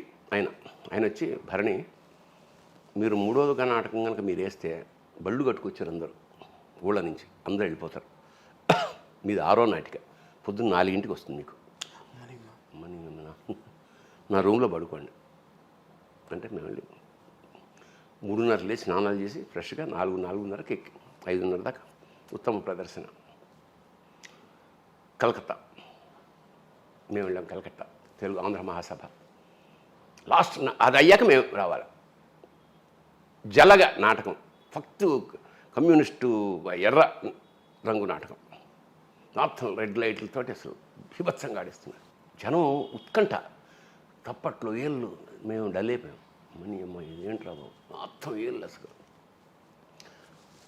మా నాటకం ఆ నాటకం తర్వాత ఇంకో నాటకం, ఆ తర్వాత మా నాటకం లాస్ట్ది. మేము అందుకని పైగా మాకు గడ్డం లాల్చలేదు, జీరో, మేకప్ ఏం లేదు. సరే నాటకం అయిపోయింది. డైరెక్టర్ బయటకు వచ్చాడు. మొత్తం జనం మూగిపోతున్నారు వాడి చుట్టూ. సార్ ఏంటి సార్ ఇది, ఏంటి సార్ అంటే బెట్టోను జాయబ్ సేనా అని నృత్యరత్నావళి మిక్స్ చేశాను అని అంటున్నాడు. అప్పుడు నేను పీజీ డిప్లొమా చదువుతున్నాను. మాకు తెలుసు ఏమిటో బెట్రోల్ బట్ ఎవరో, ఎలినేషన్ థియరీ ఏమిటో. నృత్యరత్నావళి కాదు, నృత్యరత్నావళి జాయబ్ సేనా అని. ఎగ్జాక్ట్లీ అది మాకు తెలుసు. ఎప్పుడైతే నృత్యరత్నావళి అన్నాడో దొరికాడు మాకు. వీడికి అంత హాఫ్ నాలెడ్జ్ గడిడు. సరే చూద్దాం, కట్ చేస్తే ఆ నాటకం. తర్వాత వేరే నాటకం మేము ప్రిపేర్ అయ్యి రెడీ అంటే వెళ్ళిపోయాం. మాకల్లా ఈ చేపలు పట్టుకునే వైర్ ఉంటుంది, అది స్కల్కి కట్టాలి ట్రాన్స్పరెంట్గా, అదొక్కటే కట్టడం. ప్రొడక్షన్ వైట్ కాషాయం అది గొడ్డలు చుట్టేసి పెట్టేసాం. అవును, ఆడా. ఉత్తమ ప్రదర్శన కుక్కరొకు, ఉత్తమ ద్వితీయ ప్రదర్శన జలగ, ఉత్తమ నటుడు కుక్కరొకు, ఉత్తమ దర్శకుడు కుక్కరొకు, ఉత్తమ రచన కుక్కరొకు, ఉత్తమ సహాయ నటుడు కుక్కరొకు. ఇంత వెండి కప్పు అసలు పిచ్చికిపోయింది. అయిపోయింది. వచ్చి మాకు ఈ లాడ్జిలాగా ఇస్తారు కదా స్కూల్స్ ఏవో, స్కూల్లో కూర్చుని ఎంజాయ్ చేస్తున్నాం. ఇక్కడ వాడు సిగరెట్ కాలుస్తున్నాడు సుందరం. ప్లస్ అయిపోయింది. మాట్లాడుతుంటే ఈ డైరెక్టర్ దూరంగా అటు పెడుతున్నాడు అనమాట. వీడు సముడు ఒక్క నిమిషం అన్నాడు. అప్పుడు ముందంతా మమ్మల్ని చాలా నా కొడుకులు అన్నట్టు చూశాడు కదా. వాడు ఆ రావడాన్ని నేను అబ్స్ట్రాక్ట్గా ఊహించుకుంటే ముక్కలు ముక్కలుగా తెగిపోయి వచ్చి ఇక్కడికి వచ్చాడనమాట. ఎస్ బ్రదర్ అగ్గిపెట్టి ఉందా అని అడిగాడు. లేదు నాకు అలవాట్లేదు సార్. నేను వద్దు సుందు వద్దు ఏమన్నా అంటున్నాను నేను. వాడు ఏమనలే, అగ్గిపెట్టి ఉందా అన్నాడు. మళ్ళీ ముక్కలన్నీ అతుక్కుంటూ వాడు వెళ్ళిపోయాడు. అట్లా ఒక సంచలనం. ఇక ఇక్కడికి రాగానే మా వాళ్ళందరూ ఏడుపు. మీరే వెళ్తున్నారు, మీరే కొడుతున్నారు, మరి ఏం చేయండి రా, మీరేమో పరిస్థితి లేదు. నేను ఈసారి 11 మందిని పెట్టి గోగ్రహణం, హిమబిందు.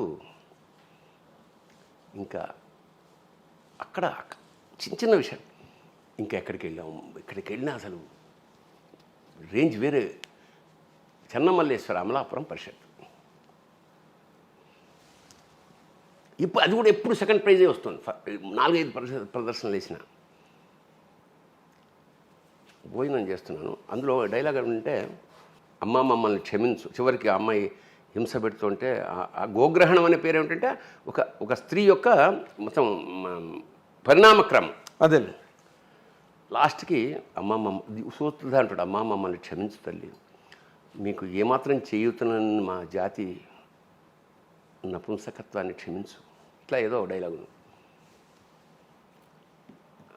భోజనం చేస్తున్నప్పుడు టక్కన ఒకటి వెలిగింది. ఇప్పుడు దాకా క్షమించి అంటున్నాం కదా, క్షమించకు అంటే ఎట్లా ఉంటుంది అని శాలువ, ఎర్ర శాలువ తీసి గో మీద వేసి, అమ్మ మమ్మల్ని క్షమించకు, నీకేమాత్రం చేయూతనివ్వలేని మా జాతి నపుంసకత్వాన్ని క్షమించకు, క్షమించు అని ముందు ఉండేది, క్షమించకు అనగానే అసలు అయ్యగిరి నందిని అది చింపేస్తా. ఉత్తమ ప్రదర్శన, ఉత్తమ నటది హిమబిందు. ఎందుకంటే అప్పటికి వైజాగ్ విజయలక్ష్మి నాటకాల వరకు సావిత్రి. అవును, రైనింగ్ సుప్రీం ఒకటే. అసలు ఆవిడ వస్తే మిగతా వాళ్ళందరూ డైలాగ్ కూడా అంత అద్భుతంగా చెప్తున్నాడు. విజయలక్ష్మి మీద ఉత్తమ ప్రదర్శన, హిమబిందు బెస్ట్ యాక్ట్రెస్. అసలు దానికి జ్వరం, ఏడుపులు 104 వచ్చేసింది ఇంకా ఆ ప్రైజ్ అందుకున్నాక. అంటే అసలు చంద్రయాన్ అంతే. అదే ఆ రంగంలో ఉన్న వాళ్ళకి ఆ వాల్యూ తెలుస్తుంది. విజయలక్ష్మి మీద కొట్టేశారు అనేటప్పటికి ఇది అవుట్. అట్లా ఒక సామ్రాజ్యం. ఎక్స్పెరిమెంటల్ థియేటర్లో మీరు ఆ రోజున పేపర్లోనే మీ గురించి రాస్తున్నారు. ఇప్పుడు అంటే ఇప్పుడులాగా మనకి టెలివిజన్ మీడియా గట్రా ఆ రోజు లేవు కాబట్టి సరిపోయింది. కానీ ఇక్కడి నుంచి సినిమాల్లోకి రావడం అన్నదే బేసిక్గా. నేను రాసిన చల్చల్గుర్రం కామెడీ నాటకం చూసి ఓ ప్రొడ్యూసర్ దామరాజు హనుమంతరావు గారు నన్ను కంచుగా వచ్చిన సినిమాకి తీసుకెళ్ళాడు. ఆ టైంలోనే మనం కోడంబంగ బ్రిడ్జ్ దగ్గర ఒకసారి కలిసాం. సరే, ఇంత చేస్తే కంచుగా వచ్చామంటే ఎంటర్ ది డ్రాగన్. ఈ ఎంటర్ ది డైలాగ్ ఏదో ఉంటాయి సార్, కొట్టుకోవడమే కదా అన్న. లేదండి సంవత్సరం అది నాకు పైగా నచ్చలా. హిపోక్రసీ, ఈ మాటలు దండం పెడతాను వచ్చేసా. అవును, ఇక్కడ మీరు యథేచ్ఛగా స్వేచ్ఛా ప్రపంచంలో మీకు కావాల్సింది మీరు రాసుకుని, పైగా అక్కడేం కోట్లు పట్ల 5,000 అందులో 3 కొట్టాడు. ఇంకెందుకు అక్కడ వచ్చేసా. మళ్ళా నేను పట్నం పిల్ల పల్లెటూరు చిన్నవాడు మౌళి గారి సినిమా మళ్ళీ వెళ్ళా. మళ్ళా వచ్చేసా. మళ్ళీ వెళ్ళినప్పుడు వంశీ గారిని పరిచయం చేశాడు రాళ్ళపల్లి గారు. అక్కడ ఎట్లా అంటే ఆయన ఇక్కడ ప్రసాద్ ల్యాబ్, వాళ్ళ ఇంటి పక్కన శాలిగ్రామంలో ఉంటే మా ప్రసాద్ ల్యాబ్కి వెళ్ళి ఇలా కిటికీ ఓపెన్ చేస్తే చిన్న మూవీయోలా అని ఉండేవి కదా అప్పట్లో. అవును, గోపమ్మ చేతిలో గోరు ముద్ద వస్తుంది చూసాం. బయటకు వచ్చి టీ తాగుతూ మా శిష్యుడు వంశీ రైటర్ అలాగా అని మాట్లాడాక, ఏమంటే నెక్స్ట్ సినిమాకి నేను దీనికి నెక్స్ట్ సినిమా ఒకటి అనుకుంటున్నా, అందులో కొన్ని సీన్లు మీరు రాసి అని కథ చెప్పాడు. ఇట్లా ఉంటుంది, కామెడీగా రాయాలి మీరు, నేను ఇక్కడే ఉంటాను 1 వీక్ వరకు, మీరు ఎప్పుడైనా రావచ్చు అని చెప్పి పంపించాడు. మనకి విపరీతమైన ఆకలి, ఎట్లా ఇండస్ట్రీకి వెళ్ళాలి, ఊరికి ఆషామాషిగా రాలేదు కదా, మనకి ఇంకేం రావిదే. అంతే, పొద్దున 11 గంటలకు వెళ్ళిన నేను సాయంత్రం కల్లా 7 సీన్లు రాసి తీసుకొచ్చేసాడు. ఆయన టైంకి బయటకు వచ్చే టైంకి నేను రెడీగా ఉన్నాను. ఏమన్నా డౌట్స్ అన్నాడు. లేదు సార్ రాసేసారా అప్పుడే అయితే విపరీతంగా నవ్వాడు. నాకు దొరికేశాడు రైటర్, నెక్స్ట్ సినిమా మీరే అన్నాడు. అది లేడీస్ టైలర్. ఇంకా వెనక్కి చూసుకోలేదు. లేడీస్ టైలర్ తర్వాత మళ్ళీ మీ ట్రావెల్ వంశీ కనకమహాలక్ష్మి రికార్డింగ్. కనకమహాలక్ష్మి అని ఒక 6 సినిమాలు. లాయర్ సుహాసిని. అవును, అంటే మీరు లింగబాబు లవ్ స్టోరీ అదే మన స్రవంతి రవికిషోర్. అవును, ఇప్పుడు మన చెట్టు కింద పీటర్లో పాత సామాన్లు కొంటాం. కరెక్ట్. ఆయన వంశీ మీరు లేడీస్ టైలర్ మళ్ళీ తీయాలనుకున్నారు ఏదో అప్పుడు విన్నాం కదా. ఫ్యాషన్ డిజైనర్ అనుకున్నాం, అది అయిపోలేదు. స్క్రిప్ట్ అయితే రాశాను కానీ అది వర్కౌట్ అవ్వాల. ఓకే, అక్కడి నుంచి నాకు పిన్శెట్టి రవిరాజా, కోనసీమ కుర్రాడు, శివ మేజర్ బ్రేక్ త్రూ ఏమో మీకు కదా. నాకు లేడీస్ టైలర్ తోటే బిజీ అయిపోయాను. ఇది నీకు ఒక స్థాయి పెంచేసింది సినిమా. అదే లేడీస్ టైలర్ స్థాయి పెంచేసింది. శివతో మీరు బాగా బిజీ అయ్యారా? రెమ్యునరేషన్లు పెరిగినాయా? బాగుంది. శివతో ఒక ప్రత్యేకమైన గుర్తు వచ్చింది. యమలీల సినిమాతోటి ఇంకా కట్ చేస్తే 26 సినిమాలు చేసావు ఏడాదిలో. అబ్బా, అంటే మానవాతీతం అనుకో. పొద్దున్న సాయంత్రం నిద్ర నిద్ర నిద్రపోతే చాలే అనుకునేవాడు. అలాంటి స్థితి యమలీల కృష్ణారెడ్డి గారి. ఇంకా పరమ దుర్మార్గమైన పేరు ఈవి సత్యనారాయణ గారి. ఈవి సత్యనారాయణ గారిది కృష్ణారెడ్డి సైమల్టేనియస్ బ్రహ్మాండమైన వేషాలు అన్నమాట. అక్కడ ఇక్కడ అసలు ఐ ఎంజాయిడ్ ద క్యారెక్టరైజేషన్స్ విపరీతంగా. యమలీల ఓ ఏడాది పాటు ఊపేసింది. డిసైడ్ చేస్తా, అవును నాకు బిల్లి చెల్లి దానికి గల్లీలో పెళ్లి అలా ప్రవాహం. దాన్ని ఇప్పటికీ మాట్లాడుకుంటారు తెలుసా, నా చెల్లికి పెళ్లి కావాలి మళ్ళీ అలా. అక్కడి నుంచి అందరు బివి వినాయకు, పూరి జగన్నాథ్ అందరు డైరెక్టర్స్తో వచ్చేసి రాఘవేంద్రరావు గారు నాకు చాలా పరమాత్మీయమైన ఆయన. నారి నడమురారితో అతిలోక సుందర్, జగదేకుడు అతిలోక సుందర్తో ప్రారంభమైన మా ప్రయాణం ఇవాళ వరకు కొనసాగుతుంది. రాఘవేంద్రరావు గారు చాలా ఆత్మీయ, చాలా గౌరవం, చాలా ఇష్టం, చాలా ప్రేమ. అవును, మీ ఇద్దరు అలాగా మా అమ్మ అది చాలా ఇష్టం ఆయన. సో అలా బేసిక్గా మీరు ఈ సినిమా కెరీర్లోకి వచ్చిన తర్వాత, అంటే నార్మల్గా ఏ మనిషికైనా ఒక విజయ తీరాలకు చేరుకున్న తర్వాత వెనక్కి గనక తిరిగి చూస్తే అందులో కొన్ని చేదు అనుభవాలు, కొన్ని మధుర అనుభూతులు, ఇవన్నీ కామన్ కదా. అంటే మీలాంటి వెటరన్ ఏదైనా చెప్పినప్పుడు అవి వాళ్ళకు ఒక టెక్స్ట్ లాగా పనికొస్తాయి. అసలు మీకు అలాంటి బెటర్ ఎక్స్పీరియన్సెస్ ఏమైనా ఉన్నాయా ఇండస్ట్రీలో? ఉన్నాయి. ఎలాగంటే బికాజ్ యూర్ జావియల్ మ్యాన్ బేసిక్గా. ఎలా ఉంటుందంటే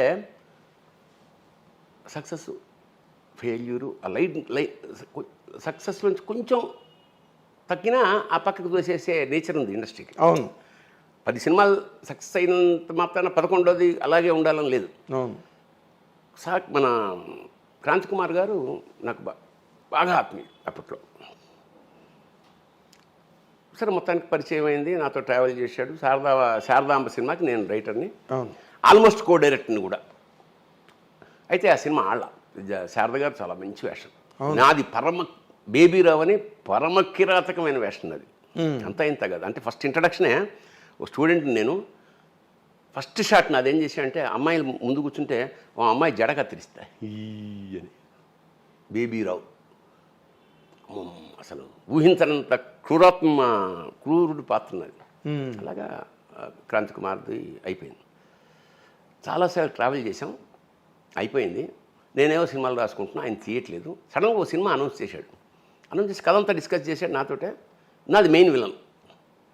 ఆ తర్వాత 2-3 నెలలు గ్యాప్ వచ్చింది. నేను హైదరాబాద్కి వచ్చా. అన్నపూర్ణ స్టూడియోలో ఓపెనింగ్. నేను మామూలుగా కంపెనీ కారు రాలేదు, నా ఫ్రెండ్ కారు అదే వచ్చాను అనుకున్నాను. అంటే ఉత్సాహం. అందరూ ఇంట్రడక్షన్ ఇక్కడ హైదరాబాద్, అప్పటికి చెన్నైలోనే ఉన్నా కదా. అవును. ఇంకా వచ్చి దిగి వెళ్తుంటే కేఎస్ రామారావు గారు కలిశారు. ఎండు భరణి గారు, సార్ ఇది ఓపెనింగ్ క్రాంతి గారిదండి, నేను మెయిన్ విలన్ సార్ అన్నాడు.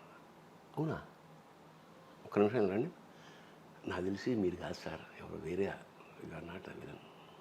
అవునా, ఇంకా నేను అక్కడికి వెళ్ళాలా వద్దా నాకు అర్థమైపోయింది. అక్కడ నెక్స్ట్ ప్రెస్ మీట్ ఉంటుంది కదా, అవును, అది ఎట్లా అవాయిడ్ చేయాలి. వెళ్ళి క్రాంతి గారిని కూడా కలవకుండా నమస్కారం పెట్టుకోవచ్చు. ఇక అది సినిమా ఏమైనా నాకు తెలియదు. అదే ఇది బిట్టర్ ఎక్స్పీరియన్స్. అద్భుతమైన సువర్ణావకాశం ఇలా ఇలా తింటూగా వెళ్ళిపోయినది ఏమిటంటే, ఇక్కడ దయామేడ్ అని మన విజయచంద్ర సినిమాలో నేను పాత్ర చేస్తున్నాను. అప్పటికి అక్కడి నుంచి ఇక్కడికి వచ్చా వేషం వేయడానికి. మహర్షి నా శిష్యుడు జనార్దన్ మహర్షి. ఈ ఫోన్లు కదా, రాత్రి మామూలు ఈ ఫోన్లు కదా, హోటల్ రూమ్కి వచ్చాకే ఫోన్. ఇంటికి అక్కడ గవర్నమెంట్ ఇంట్లో ఉండేవాడు నేను. Phone, land phone. Sir Mani Ratnam గారి కారు బండి పంపించారు సార్, మిమ్మల్ని రమ్మని. అదే రోజు నేను బయలుదేరా. మరి ఇప్పుడు ఎట్లయా, ఇవాళ 2 రోజులు పడుతుంది. సరే సార్ చెప్తాను. మళ్ళా 3 సార్ మళ్ళా ఫోన్ చేశారు సార్ అంటే, ఇంకా 3వ రోజు మళ్ళా ఫోన్ చేశారు సార్. ఏం చేస్తామే మరి, మనం ఫోన్ చేసి మాట్లాడుతాం. అంత సీన్ లేదు కదా మనకి. మణిరత్నం గారితో సార్ నేను వస్తానని చెప్పలేను కదా. నేను 4th డే మొత్తానికి వెళ్ళి ఇంటికి వెళ్ళా. ఇంటికెళ్ళినా ఫోన్ చేసాడు. మొత్తానికి కారు వచ్చింది. వెళ్ళా. మణిరత్నం గారు నాకు అప్పటికే పరిచయం, ఎందుకంటే సుహాసిని గారితో చాలా సినిమాలు చేశా. సుహాసిని గారి ఇంట్లో మణిరత్నం గారి ఆఫీసు అసలు చెన్నైలో, అది మా ఆఫీసు. అప్పుడు అందులోనే మన 7th మూవీస్ ఆఫీసు. అప్పుడప్పుడు మణిరత్నం వస్తుండేవాడు. సరే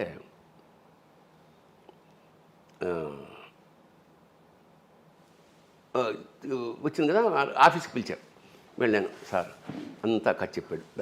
దాని పేరు ఏంటి, మన శివాజీ సినిమా, మన రజనీకాంత్ సినిమా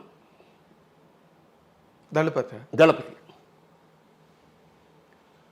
సరే వాంగ సార్, ఫోటోస్ టపా టపా టపా. సంతోష్ శివన్ ఫోటోలు తీశాడు. తీసి కథ చెప్పాడు, ఫోటోలు తీసేశారు. వచ్చాడు, కూర్చోమన్నాడు, టీ చెప్పాడు. Mister Bharani, the photos think this will not fit for you because I needs కొంచెం aged person, you're too young. అంటే నేను సార్ వైట్ సంభవం in my films I don't attend wigs and these things. Anyhow will meet next time. నేను Mani Ratnam cinema పోగొట్టుకోవడమా, వీడేమో 3 రోజుల నుంచి tension పెట్టేస్తున్నాడు. అసలు చాలా చాలా ఆ బాధ, చాలా కాలం బాధపడ్డా. అయిపోయిందా? సరిగ్గా మొన్న పొన్నియిన్ సెల్వన్ ఆచార్య సినిమాలో నేను చిరంజీవి గారితో పక్కన కూర్చొని మాట్లాడుతూ ఫోన్ వచ్చింది. Phone is from Mani Ratnam's office. నేను అసలు అన్నేళ్ళు మళ్ళీ ఏమన్నా తీరా చూస్తే, Mister Bharani, I'm doing Ponniyin Selvan, you have to write Telugu dialogues for those. Sir touch పోచ్చి sir, shall I write 4-5 scenes and send you?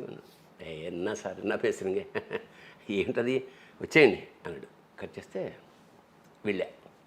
2 రోజుల తర్వాత నేను, జనార్దన్ మహర్షి, మా శిష్యుడు శివ సినిమా చూపించారు ఆఫీస్లోనే. స్క్రిప్ట్ ఇచ్చారు, రాయమన్నాడు. ఎందుకు నన్ను పెట్టుకున్నా అంటే, అది మరీ మోడర్న్ భాష ఉండకూడదు, మరీ ప్రాతకాలపు ప్రాచీన వయా మీడియాగా ఉండాలి. సో మొత్తానికి 1 నెల కష్టపడి 2 versions రాసి జయరామ్కి నేనే డబ్బింగ్ చెప్పి, అట్లా అంటే ఆ పోగొట్టుకున్న ఏదైతే సంపద అనుకున్నానో అప్పుడు వేషం పోయింది. అది ఎవరు వేశారు అనుకుంటున్నా, అమృష్పూర్ వేసాడు ఆ వేషం. అబ్బా, హీ సూటబుల్. నిజానికి సినిమా చూసినప్పుడు అది కరెక్ట్ అనిపిస్తుంది. అంటే ఆ క్యాలిక్యులేషన్. అప్పుడు నేనేదో అమాయకంగా నా వేషం పోయింది, కానీ వేసినవాడు మహానుభావుడు, గొప్ప వేషం, స్టాండర్డ్, మన పిల్లగాళ్ళ ఉండేవాడిని. అది కుదరదు. ఇది ఆ తృప్తి నాకు, ఏమిటంటే ఆ బాధ ఏదైందో దీంతో ఆవేదన తీరిపోయింది. చక్కగా మంచి అమౌంట్ ఇచ్చారు, చక్కగా రాశాను, మంచి పేరు వచ్చింది. రివ్యూల్లో అమ్మా ఎంత తెలుగుదనం ఉంది స్క్రిప్ట్లో అని అన్న ఫీలింగ్. నేను అప్పుడు ఫోన్ చేసినప్పుడు కూడా నువ్వు నాకు చెప్పావు, పొన్నియిన్ సెల్వన్ వర్క్లో ఉన్నాను. జయరామ్కి నేను స్క్రిప్ట్ డబ్బింగ్ చెప్పాను. ఎంత ఎంజాయ్ చేశానంటే అతని వేషం. అది చదువుతున్నప్పుడు, సార్ మన ఇతను బాగా చెప్తున్నాడు అని కూడా ఎడిటర్ అనగానే, అయితే ఇతనితో చెప్పిద్దాం అమ్మా అని నాతో చెప్పించాడు అనమాట. నేను ఆ సినిమా చూసి డబ్బింగ్ చెప్పాక నెక్స్ట్ డే మేము ధమాకాలో నేను అతను విలను, నేను హీరో ఫాదర్, అతను విలను జయరామ్. అసలు రూపురేఖ విలాసం అన్నీ మారిపోయింది. గడ్డం టఫ్గా ఉన్నాడు, అందులో లూజ్ బాడీ, ఒక వైష్ణవ బ్రాహ్మడి వేషం, ఇక్కడేమో విలను. నేను ఎంత ఇంప్రెస్ అయ్యానంటే, జయరామ్ సార్ ఎక్కడున్నాడంటే క్యారవాన్లో మేకప్ చేసుకుంటాను. నేను వెళ్ళి కాళ్ళ మీద పడిపోయా. అప్పుడు నేను సెలవులో ఏంటి సార్ ఆ వేషం, దాని నుంచి నేను డబ్బింగ్ చెప్పాను. Sir thank you. నేనన్నా ఈసారి నేషనల్ అవార్డు ఖచ్చితంగా మీ వేషానికి వస్తుంది. So that was a great experience. అదే ఇన్ని సినిమాలు, ఇంత కెరీర్లో నీకు అవే మాత్రమే గుర్తున్నాయంటే అవి ఎంత ఇంపాక్ట్ క్రియేట్ చేసి ఉంటాయి కదా నీ మీద. వ్యక్తి మణిరత్నం అనేవాడు ఒక మేరు శిఖరం సినిమాల్లో సంబంధించి. అంత రేట్ చేస్తావు బాబాయ్ నువ్వు మణిరత్నం? ఎందుకంటే అన్ని మూసకొట్టుడు సినిమాల్లోంచి గీతాంజలి, ఒక అంజలి, అవన్నీ చూసుకుంటూ ఒక నాయగన్ అమ్మని ఇదేంటి మాఫియాని కూడా అంత సాఫ్ట్, అసలు అసాధ్యం కదా. అంటే ఇప్పుడు గాడ్ ఫాదరే అందరూ తీసిన సినిమానే, అందరూ చూసిన సినిమానే ఎలా చేశాడు అంటే, అతను ఏమిటంటే ఈ ఆర్టిస్టిక్ కమర్షియల్ బెండ్ ఉంటుందే, అది దట్ ఈస్ ద క్వాలిటీ. ఇప్పుడు మన వాళ్ళు కూడా వచ్చేసారు, ఇప్పుడు ఆ లైన్లో మన వాళ్ళు అందరూ వచ్చేసారు. బట్ అప్పుడు సంగతి చెప్తున్నాను, అప్పుడు మిస్ అయిన మణిరత్నాన్ని మళ్ళీ నేను. అయితే ఇప్పుడు నార్మల్గా నువ్వు విజ్ఞుడివి, చాలా సహనపరుడివి, అన్నీ ఉన్నాయి నీకు, మంచి మంచి క్వాలిటీస్, ఒక మనిషికి ఉండే క్వాలిటీస్ అన్నీ నీకున్నాయి. అయినా సినిమా పరిశ్రమ అన్నది ఎప్పుడూ అగ్ని పరీక్షే, ఎవరికైనా ఎంతటి వాడికైనా. నీ స్వయంకృతాపరాధాల వల్ల నువ్వు కెరీర్లో మిస్ అయింది ఏదైనా ఉందా? నేను తప్పు చేశాను సారీ చెప్పింది ఒక సంఘటన ఉంది. మనసంతా నువ్వే సినిమా ప్రొడ్యూసర్ రాజు గారు కదా, అవును. ఆయన నెక్స్ట్ సినిమా ఏదో అదే మనసంతా నువ్వేనే అదే సినిమా మేము అక్కడ చేసి వచ్చాం. ఎక్కడ అరకులో చేసి వచ్చాం. మంచి వేషన్ అది విలన్. అవును. ఆ పావురం గిలగిల కొట్టుకోవడం పాపం తీయండిరా తీసిచ్చాక మందులకు వండు అంటాడు. సాఫ్ట్ క్యారెక్టర్ లాగా ప్రారంభమై మందులో హీరోయిన్ ఫాదర్ అదే మండిరత్నం వెళ్ళిన సాఫ్ట్ కట్ చేస్తే ఇక్కడే పక్కన అప్పుడు కిందకి ఇవేమి ఉండేవి కాదు, కింద కూర్చొని హార్మోనియం ఏదో ప్రాక్టీస్ చేసుకున్నాను. సరిగ్గా 12 నేను వెయిట్ చేస్తున్నా అన్నపూర్ణ స్టూడియోలో సెకండ్ షెడ్యూల్ మనసంతా నువ్వే. పొద్దున 9 గంటలు కదా, 9, 10, 11, 12 దాటేసింది. మా ఆవిడ కింద ఏమంటే భోజనానికి రండి ఉంటుంది. 12:30 1 గంట అవుతుంది ఇక్కడ పిలుస్తారు. సర్లే 12:45 అయింది. సరే పెట్టేసేయండి. లేచి కిందకి ఎడుతుండగా ఫోన్ షార్ట్ రమ్మని. నేను ఓకే భోజనం చేసి వస్తా. లేదు సార్ ఇప్పుడే రావాలి. అతని పేరు చిరంజీవి అనుకుంటా, కృష్ణరాజు గారి తాలుగా. చిరంజీవి. లేదమ్మా కంచంలో భోజనం పెట్టలేదు సార్, అది వెయిటింగ్ మీకోసం షార్ట్. ఇటు 1 అయింది అప్పుడు కరెక్ట్గా. అప్పుడు అది కదయ్యా మేము భోజనం చేస్తాం. లేదు సార్ మరి వెయిట్ చేస్తున్నాం అందరూ. అది ఒక ఆకలి ఇరిటేషను. ఏమయ్యా ఎప్పుడు మేము 7 అంటే 7కు ఉంటాం కదా, మరి మీరు వచ్చినప్పుడు మేము గంటలు వెయిట్ చేస్తుంటాం. మరి మీరు రాదు ఇప్పుడు కనుక నేను వచ్చినప్పుడు కనుక షాట్ తీయకపోతే మాత్రం అని ఒక బూతు మాట వాడా. అజాత శత్రుడే అలిగి నిన్నాడు. ఏమన్నారు సార్ మీరు అని హర్ట్ అయిపోయాడు అసలు. అది స్లిప్ ఆఫ్ టంగ్ అయిపోయింది. చెప్పు అలా అంత అనకూడని మాటే అన్న. అతను హర్ట్ అయిపోయి ఏమనుకుంటున్నారు మీరు, ఏమిటా మాటలు పెట్టేసాడు ఫోన్. నేను చేస్తే మళ్ళీ ఎత్తాడు. ఇంకా వెంటనే నేను కారు వేసుకుని ఇప్పుడు రాజుగారు తెలుస్తారు. రాజుగారు చాలా టఫ్ కదా, టఫ్ను మంచి సక్సెస్లో ఉన్నాడు ఆయన. అవును. మనం ఎంత వాళ్ళతో అందరూ కంపేర్ చేస్తే ఏమవుతుంది మనకి. నాకు టెన్షన్ పడుతున్నా. చూడ విచిత్రం ఏంటంటే ఏచూరు ఉన్నాడే, ఏచూరు అనేవాడు ఆ పాత సినిమా కలెక్షన్ ఏదో నాకు తయారు చేసి జీవిత చరిత్ర రాయడానికి ఏదో సంథింగ్ ఇస్తున్నందుకు నేను ఆ కృషికి మెచ్చి ఒక బంగారు ఉంగరం ఇచ్చా అతనికి. ఎవరికి? ఏచూరి. నేను వెళ్ళే టైంకి ఇదంతా వింటున్నాడు అతను. ఏచూరి రాజుగారి పక్కనే ఉన్నాడు. అవును. ఎంఎస్ రాజు గారు బాగా కనెక్ట్. ఎందుకు వాళ్ళ ఫ్యామిలీ నుంచి. అవును, రాయపరాజు గారి దగ్గర నుంచి. అందుకని ఇది విని ఇట్లా అన్నాడు. అక్కడ అన్న బహుశా అతను వచ్చేటప్పటికి ఏంటి సార్ ఇట్లా నన్ను పచ్చి బూతులు తిట్టాడు ఆడు అనేటప్పటికి రాజుగారికి బీపీ వస్తుంది కదా, వెంటనే వీడున్నాడు పక్కన. ఎప్పుడైనా భరణి అలా ప్రవర్తించడం చూసారా? మెల్లిగా వచ్చాక చూడండి ఏమిటో అని. అంటే అట్లా కాటే పాముని అలా అది మనకు తెలియదు కదా. ఎప్పుడో చేసిన ఉపకారం కానీ ఒక సత్కారం కానీ ఎలా ఉపయోగపడింది చూడు. అతన్ని సాఫ్ట్ చేసాడు. నేను వెళ్ళాను మామూలుగా. వెళ్ళాక నేను అతన్ని సారీ చెప్పాను.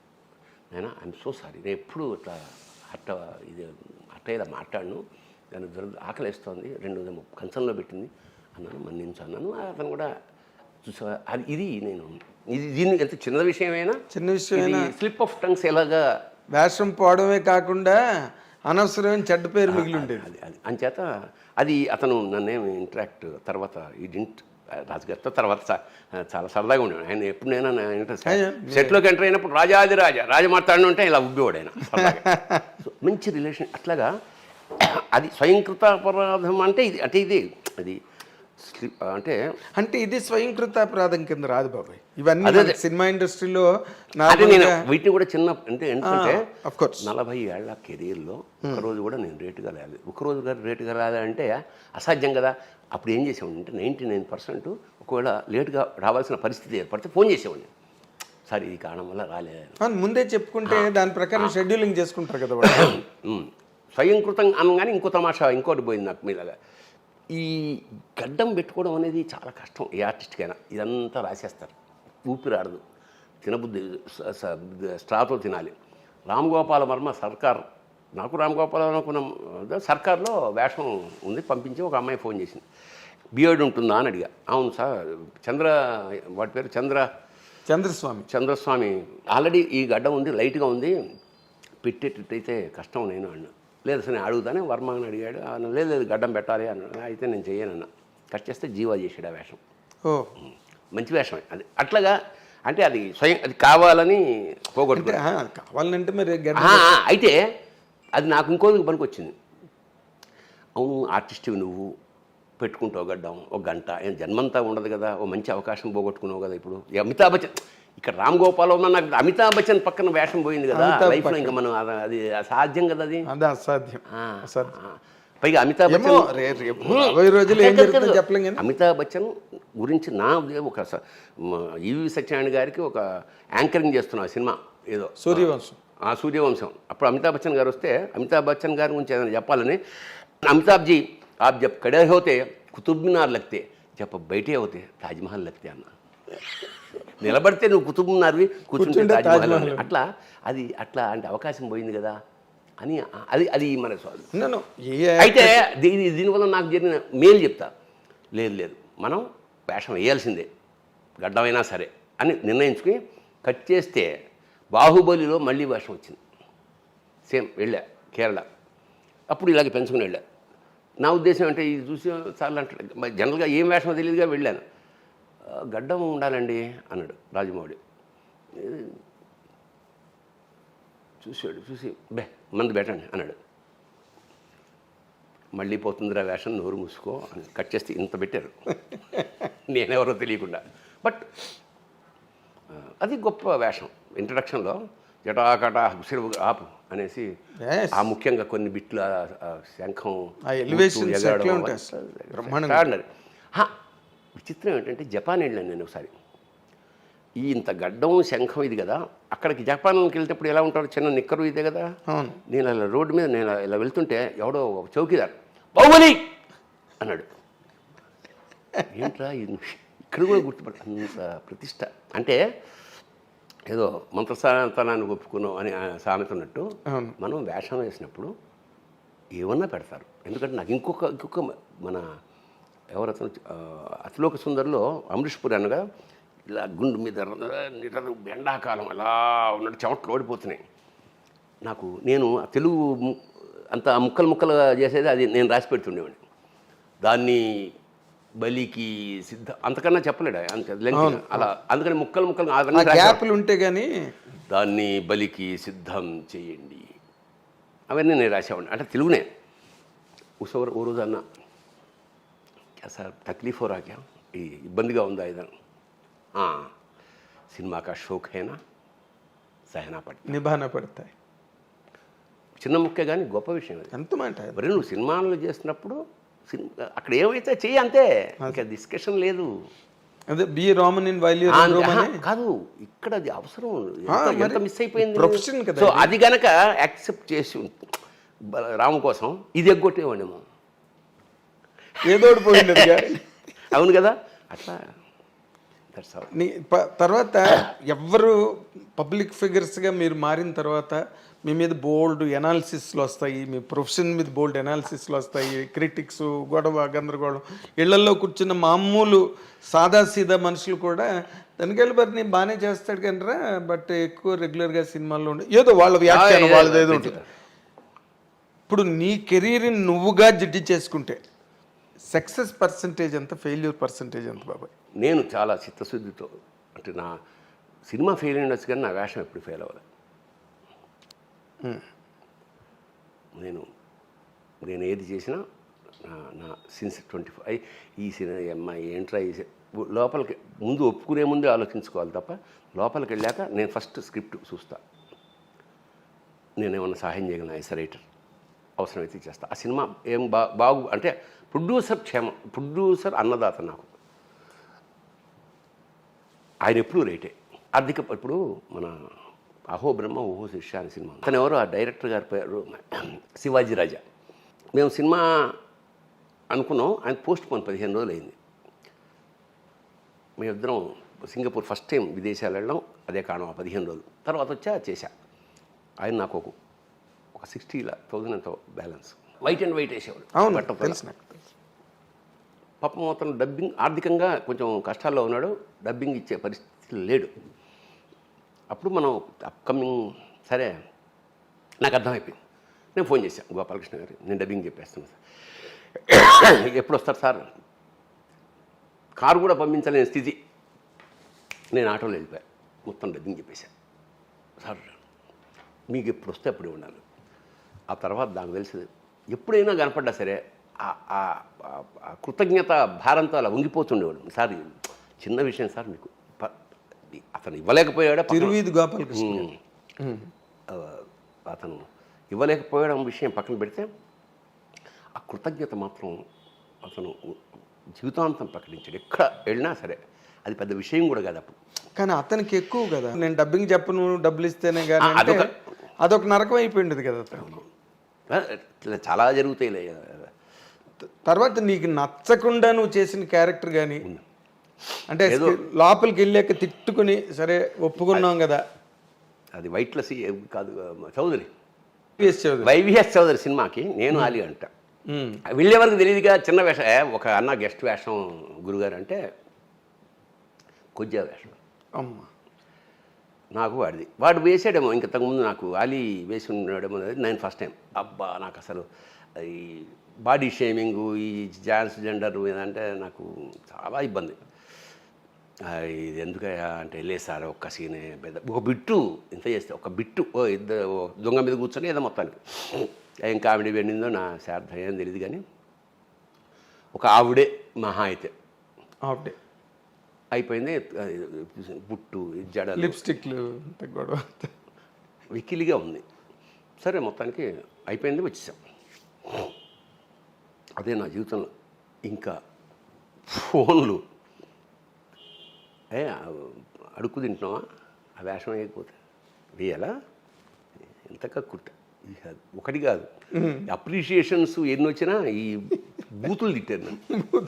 ఐ కాంట్ సే, ఎందుకంటే కమిట్ సినిమా లోపలికి వెళ్ళే ముందే రిజెక్షన్ ఏమైనా చేస్తే చేయాలి తప్ప ఒక్కసారి సెట్లోకి అడుగు పెట్టాక నో డిస్కషన్. వాడు ఏం చెప్తే అదే వాళ్ళు అంటే ముందే తెలియదు కదా మాకు. ఇప్పుడు ఎట్లా వచ్చిందంటే మనకున్న స్నేహానికైతేనే చనువుకి ఏదో రాగానే బాస్ ఏదో చేయండి, మీరు బెటర్మెంట్ చేయండి ఇలా అంటారు తప్ప ఈ వేషం ఊహించంగా. అవును. ఇప్పుడు మిథునంకి ఇప్పుడు మీరు డైరెక్టర్గా స్టేజ్ మీద ప్రయోక్త, మీరు రంగస్థల ప్రయోక్త, లేదా తల్లవజ్జల సుందరం గారి ప్రయోక్త అయితే మీరు నటుడు, ఏదో మొత్తానికి ఆ దాంట్లో మీకైతే ప్రవేశం అయితే ఉంది రంగస్థలం కాలం నుంచి. కానీ మిథునం మీద ఎందుకు మీరు ల్యాండ్ అయ్యారు, అటువంటి కథ ఎందుకు తీసుకున్నారు, దానివల్ల మీకు ఏం లబ్ధి చేకూరింది చెప్పండి కెరీర్కి. చెప్తా. ఈ సినిమా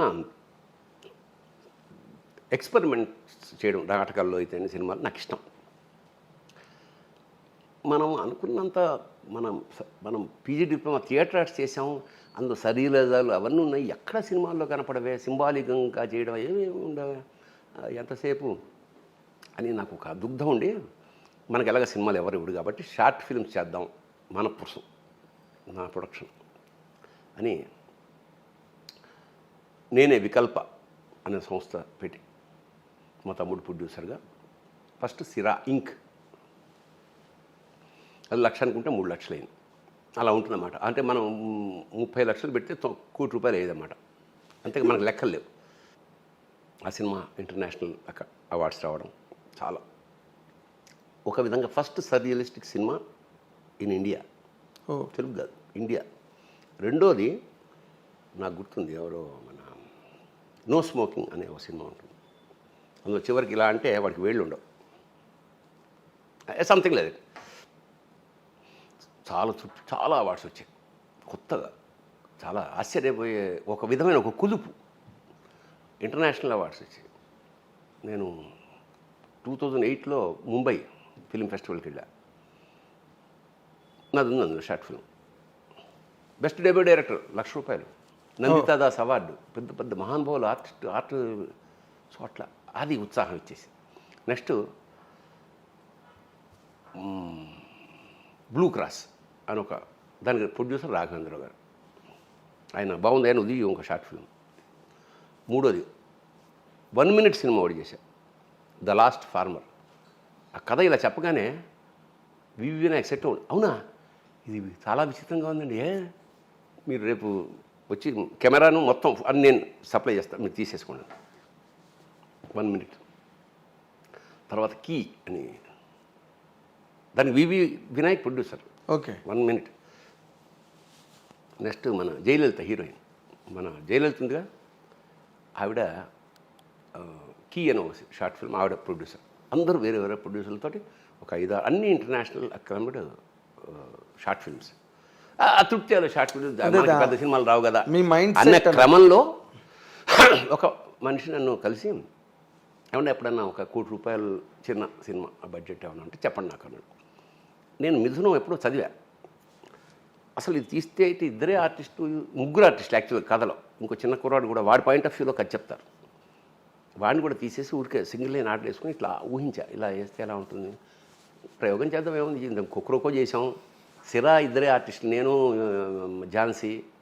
మీకు ఆ ఎక్స్పెరిమెంట్లు నీకు అలవాటు అయిపోయి ఇక నేను అనిపించింది ఇద్దరితో సినిమా, కాకపోతే ఇది కమర్షియల్ సినిమా, 2 గంటల పాటు ఇద్దరు ఆర్టిస్టులు సాధ్యమా అని ఆలోచిస్తూ చూద్దాం ఊహాతోహానైతోనని పొద్దున్న ఫోన్ చేశా. తిరుపతిలో ఉండేవాడు ఆయన. నేను వెళ్ళాను, ఆయన వచ్చి రిసీవ్ చేసుకున్నాడు. ఆ భీమాస్లో రూమ్ బుక్ చేశాడు. భరణ్ గారు మనం ఇంటికి వెళ్ళి మంచి టిఫిన్ ఉందా చేసి వచ్చాక మీరు కట్ చెప్పండి, మనం ఓకే అని కాఫీ చెప్పాను. కాఫీ చెప్పి ఆర్డర్లో ఈ పాయింట్ చెప్పేశాను. ఆయన కళ్ళ నీళ్ళు తిరిగాయి. ఇంకా మనం ఇంటికి వెళ్ళక్కర్లేదండి, we're doing the film, proceed. అట్లా మిథునం ఎక్కడి నుంచి వెతుక్కోవడం ఆర్టిస్టులు. నేను ఒకటి మాత్రం చాలా 24/7 1 year దాన్ని పనిచేసి 24/7 పొద్దున్న లేస్తూనే బాలసుబ్రహ్మణ్యం పళ్ళు బ్రష్తో తోమాల 19 పొలతో అట్లా మొదలెట్టింది నా జీవితం. అదే నాకు అర్థమైంది ఏమిటంటే 24/7 ఎవరు పని చేసినా బట్ రాజమౌళి అవుతాడు. ఇన్విటబుల్గా కష్టపడాలి. మైకిల్ ఏంజెలోని అబ్బా ఎట్లండి హౌ కెన్ యూ డూ అంటే నాలా ఎవడు పని చేసినా మైకిల్ ఏంజెలో అవుతాడు అని చెప్పాడు. అంత కష్టపడాలి అఖండమైన ఇక మొత్తానికి. బాలుగారి మీద ఎలా అరైవ్ అయ్యారు అంటే యాక్చువల్గా దానికి మళ్ళా పూళ్ళు వేరే వేరే వేరే ఆర్టిస్టులు అనుకుని నేను చేద్దాం అనుకుని, లేదు బాలుగారు బాపు గారేమో సన్నగా వేశాడు. నాకు భోజన ప్రియుడు అంటే చూడగానే కొంచెం లావుగా ఉంటుంది, కామెడీ చేయాలని ఉద్దేశంతో నేనే వెళ్ళి అడిగా బాలుగారిని, అయ్యా ఇది కథ మీరు చేస్తారా అంటే, బ్రహ్మాండంగా ఉంది కానీ నువ్వు ఆర్టిస్టుగా నువ్వే వేయచ్చు కదా, నన్ను ఎందుకు పెడుతున్నావు అన్నాడు. అంటే నేనే చేస్తే నేనే రాసి నేనే తీసి నేనే నన్ను చూడరేమోనండి, ఇంకా నేనే చూడాలి అందుకని అలా జోకేస్తే తర్వాత మొత్తానికి పాపం లక్ష్మి గారు కూడా I really enjoyed this 1 year extraordinary. Dialogue ఒకటి ఏంటంటే బాలుగారిది, భరణి ఎప్పుడైనా నా జీవిత చరిత్రలు రాస్తే మిథునానికి ముందు మిథునానికి తర్వాత అని రాస్తాను. ఒక మహానుభావుడు, ఒక లెజెండ్ని డైరెక్ట్ చేసావు. అంతకన్నా లైఫ్లో లక్ష్మి గారు కూడా, లక్ష్మి గారు ఆఫ్ కోర్స్ అంటే కొన్ని షార్ట్ కట్ చెప్పడం మర్చిపోయాడంటే నేను వెళ్ళకూడదు అనుకునేవాడు. అలా ఆ సినిమాకి 3 సార్లు జరిగింది. అవునా? అలా చూస్తూ ఆ పర్ఫార్మెన్స్కి ఏంటి ఏంటి నెక్స్ట్ ఏంటండి అనేది సరే కట్టాడు. అంత గొప్ప పర్ఫార్మెన్స్ నా జీవితానికి చాలు అనుకునేంత తృప్తి. ఈ సినిమా జరుగుతున్నప్పుడు తనిఖీల భరణి పూర్తిగా డైరెక్షన్ వెళ్ళిపోయాడు, క్యారెక్టర్లు చేయడంట అని కొన్ని క్యారెక్టర్లు మిస్ అయిపోయినావు తెలుసు. ఉండొచ్చు, ఎందుకంటే నేను చెప్పా కదా అది మెంటల్గా ప్రిపేర్ అయిపోయా. ఏడాది పాటు నేనేమీ చేయను, చేస్తే ఇది చేయలేను. నాకు లక్షల కోట్ల కన్నా కూడా ఇప్పుడు 2013లో ఆ సినిమా చేసినా కూడా ఇవాళటికి కూడా ఎవ్రీడే 10 ఏళ్ళు మిథునం ప్రస్తావన రోజు ఉండదు. అవును, అది అందుకన్నా ఇంకా అదృష్టం. ఇప్పుడు కథల్లోనే అది ఒక గొప్ప కథ శ్రీరమణ్ రాసింది. కాన్సెప్ట్ కంటెంట్ మంచి కంటెంట్ చేసిన వాళ్ళిద్దరూ మంచి మహానుభావులు చేశారు. అసలు దానికి ఉన్న ప్రత్యేకతలు చాలా ఉన్నాయి మిథునంకి. నేను స్టిల్ రిమెంబర్ ఛాంబర్లో ప్రెస్ మీట్ అయినప్పుడు నువ్వు కళ్ళ నీళ్ళు పెట్టుకుని ఏడ్చేసావు. థియేటర్స్ గట్ట దొరకపోవడం, ఆ రిలీజు, ఆ టెన్షన్, అవన్నీ అవి ఇతి బాధలు. తర్వాత మళ్ళీ అంత అలాంటి సినిమా చేసాక కూడా మళ్ళీ డైరెక్షన్ చేస్తున్నామని అన్నారు. అయ్యేం లేదు, అలా మామూలుగా అంటుంటారు కదా. అది ఎలాగా దాని ఎఫెక్ట్ మళ్ళీ 1.5 year వరకు నేను ఏ సినిమాలు చేయలేదు. బట్ లక్కీగా మళ్ళీ అంత బిజీగాను ఉన్నాను. ఇప్పుడు కన్నడ చేస్తున్నాం, తెలుగు చేస్తున్నాం. నేను అప్పుడు కూడా చాలా మంది ఫీల్ అవ్వడం నాకు పర్సనల్గా తెలుసు. నేను అప్పుడు అస్సలు నో రిగ్రెట్. నీకు రిగ్రెట్ కాదు, నేను విన్నది ఏంటంటే ఈయన ఒకడండి ఎందుకంటే అతనికి డైరెక్షన్ అది కేవలం ఉన్నారు కదా చాలా మంది డైరెక్టర్లు. ఇది ఎట్లా ఉంటుందంటే మేము సాయిబాబా సినిమా చేస్తున్నప్పుడు నాగార్జున గారు గోపాల్ రెడ్డి గారిని ఏంటి అది సినిమా తీసేవాట కదా అంటే అతను పాపం సిగ్గుపడేవాడు. ఫ్లాప్ అయింది కదా గోపాల్ రెడ్డి కెమెరామ్యాన్ సినిమా. గోపాల్ రెడ్డి గారు గొప్పగా ఆడలేదు, ఊహించినంత ఆడలేదేమో. అదే ఆటోగ్రాఫ్ అని నాకేసి తిరిగి ఏమండి మీరు కూడా మిత్రం తీస్తున్నారు, తేడా వస్తే ఇలాగే ఉంటుంది అన్నాడు. అవును భయం వేసింది, నిజమే. కాకపోతే ఏమిటంటే ఇది ఆడిందా ఆడకపోయినా క్లైమ్డ్ దాదాపు 20-30 సార్లు టీవీల్లో వచ్చింది. ప్రపంచంలో ఎక్కడ ఏ దేశానికి వెళ్ళినా నాకు ఫస్ట్ ఇన్విటేషన్ ఏమిటంటే సార్ మీరు ఒక్కరోజు మాతో కలిసి భోజనం చేస్తూ మిథునంలో ఒక సీన్ చూడండి చాలు. చూడు ఎంత గొప్ప విషయం ఏంటంటే నీ రంగస్థల జీవితంలో ఒక్కొక్కరికో ఒక గార్ధబాండం ఇలాంటివన్నీ రాసి ఒక ప్రత్యేకమైన రంగస్థల రచయితగా పేరు తెచ్చుకున్నావు. ఇక్కడ ఊరికే ఏముంది, ఒక అమ్మాయి ఒక అబ్బాయిని పెట్టి ప్రేమ అనే తర్వాత మీరు అనౌన్స్ చేసినట్టు కూడా ఉన్నారు కదా జనార్దన్ మహర్షి ప్రేమయాత్రలకు బృందావనము, అది మళ్ళీ జరగలేదు. దాని తర్వాత మిథునం తర్వాత ఏదైనా ఇప్పుడు నీ జీవితం కూడా బాలుగారిదే కాదు, నీది కూడా మిథునం తర్వాత మిథునం ముందే లైఫ్. కానీ ఆ టైంలో మిథునం చేయడం అదేదో అసలు ఎందుకంటే ఆ కాన్సెప్ట్ ఎవరికి తెలియదు, షార్ట్ స్టోరీ కదా. ఇప్పుడు సినిమా చూసిన తర్వాత అందరూ ఆశ్చర్యపోయారు, ఏంట్రా బాబు ఈ సినిమా ఇద్దరి మీద సినిమా నిలబడిందంటే వాళ్ళు అన్ని 100 సినిమాలుగా ఆవిడ చేసింది, ఆయన అన్ని 100 సినిమాలకి డబ్బింగ్లు చెప్పుడు కాబట్టి వాళ్ళు నిలబెట్టగలిగారు. కానీ ఆ సినిమా ఊరికే అతను ఆనందరావా మీ ప్రొడ్యూసర్? ఆనందరావు లాస్ట్ ఇయర్ పోయారు ఆయన. అవునా? ఏళ్ళు వచ్చా. అయ్యో శ్రీకాకుళం. ఆయన ఇంటి పేరు మైనప్పుడు ముయిదా ఆనందరావు, ఇప్పుడు మిథునం ఆనందరావు అయిపోయారు. శ్రీకాకుళం ఏదో అయింది ఎగ్జాక్ట్లీ, పావిల వలస అక్కడే షూటింగ్ చేసి వాళ్ళు. అవును, అక్కడేదో ఒక ఎకరంలో మొక్కలనే పెంచాం మేము, ఆ మొక్కలు అవన్నీ పెంచి.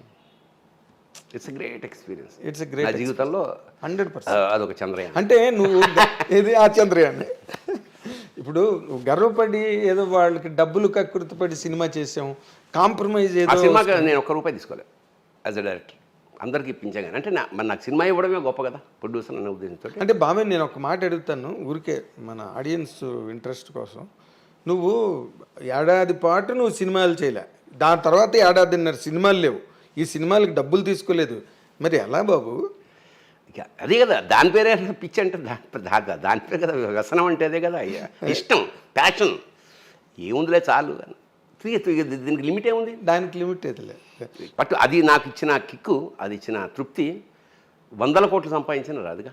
అవును, మన అసలు మిథునం తలుచుకుంటేనే పులకరింత వస్తుంది. ఇక మరి యూఆర్ అప్రిషియేటెడ్ సో వైడ్లీ. ఎక్కడికి వెళ్ళినా నువ్వు దేశ విదేశాలకు వెళ్ళినా కూడా నీ క్యారెక్టర్లన్నీ పక్కన పడేశారు, మిథునం పట్టుకున్నారు అందరూ. అలాంటిది ఒకటి నువ్వు సంపాదించుకోగలిగావు కెరీర్లో, అది చాలా గొప్ప విషయం. ఎందుకంటే సాహిత్యంలో నువ్వు రాసిన మొట్టమొదటి కొక్రోకో గార్ధబాండం ఈ 2 తర్వాత మళ్ళీ ఆటగదరా శివ, శభాష్ శంకర, అవి ఎలాగైతే రచనకి వరకు ఇది సినిమా వెండి తెర రూపానికో రంగుల తెర రూపానికో మిథునం అలాగా. ధన్యుడివి, నీ జీవితాన్ని ధన్యం చేసుకున్నావు. మాకు ఇంత గొప్ప ఇంటర్వ్యూ ఇచ్చి మమ్మల్ని ధన్యత చేకూర్చావు, మాకు కూడా చాలా థ్యాంక్స్. అండ్ ఎందుకంటే ఇప్పటి వరకు నువ్వు మాట్లాడిన కంటెంట్ ఏది కూడా నువ్వు ఇన్ని ఇంటర్వ్యూలు ఇచ్చినప్పటికీ కూడా ఎక్కడే చెప్పని కంటెంట్ ఇది. దానికి మా ఐ డ్రీమ్ తరఫున నీకు మేము కృతజ్ఞతలు తెలియజేస్తున్నాం. Thank you very much. ఇది ఇంకా ఆయన గురించి ఏం చెప్పమంటారు? మీరు విని మీరు ఆనందించండి, అంతకన్నా చెప్పగలిగేది ఏం లేదు. సంగీత సాహిత్య సమలంకృతే అంటే ఇదే భరణి స్వరూపమే. Thank you very much.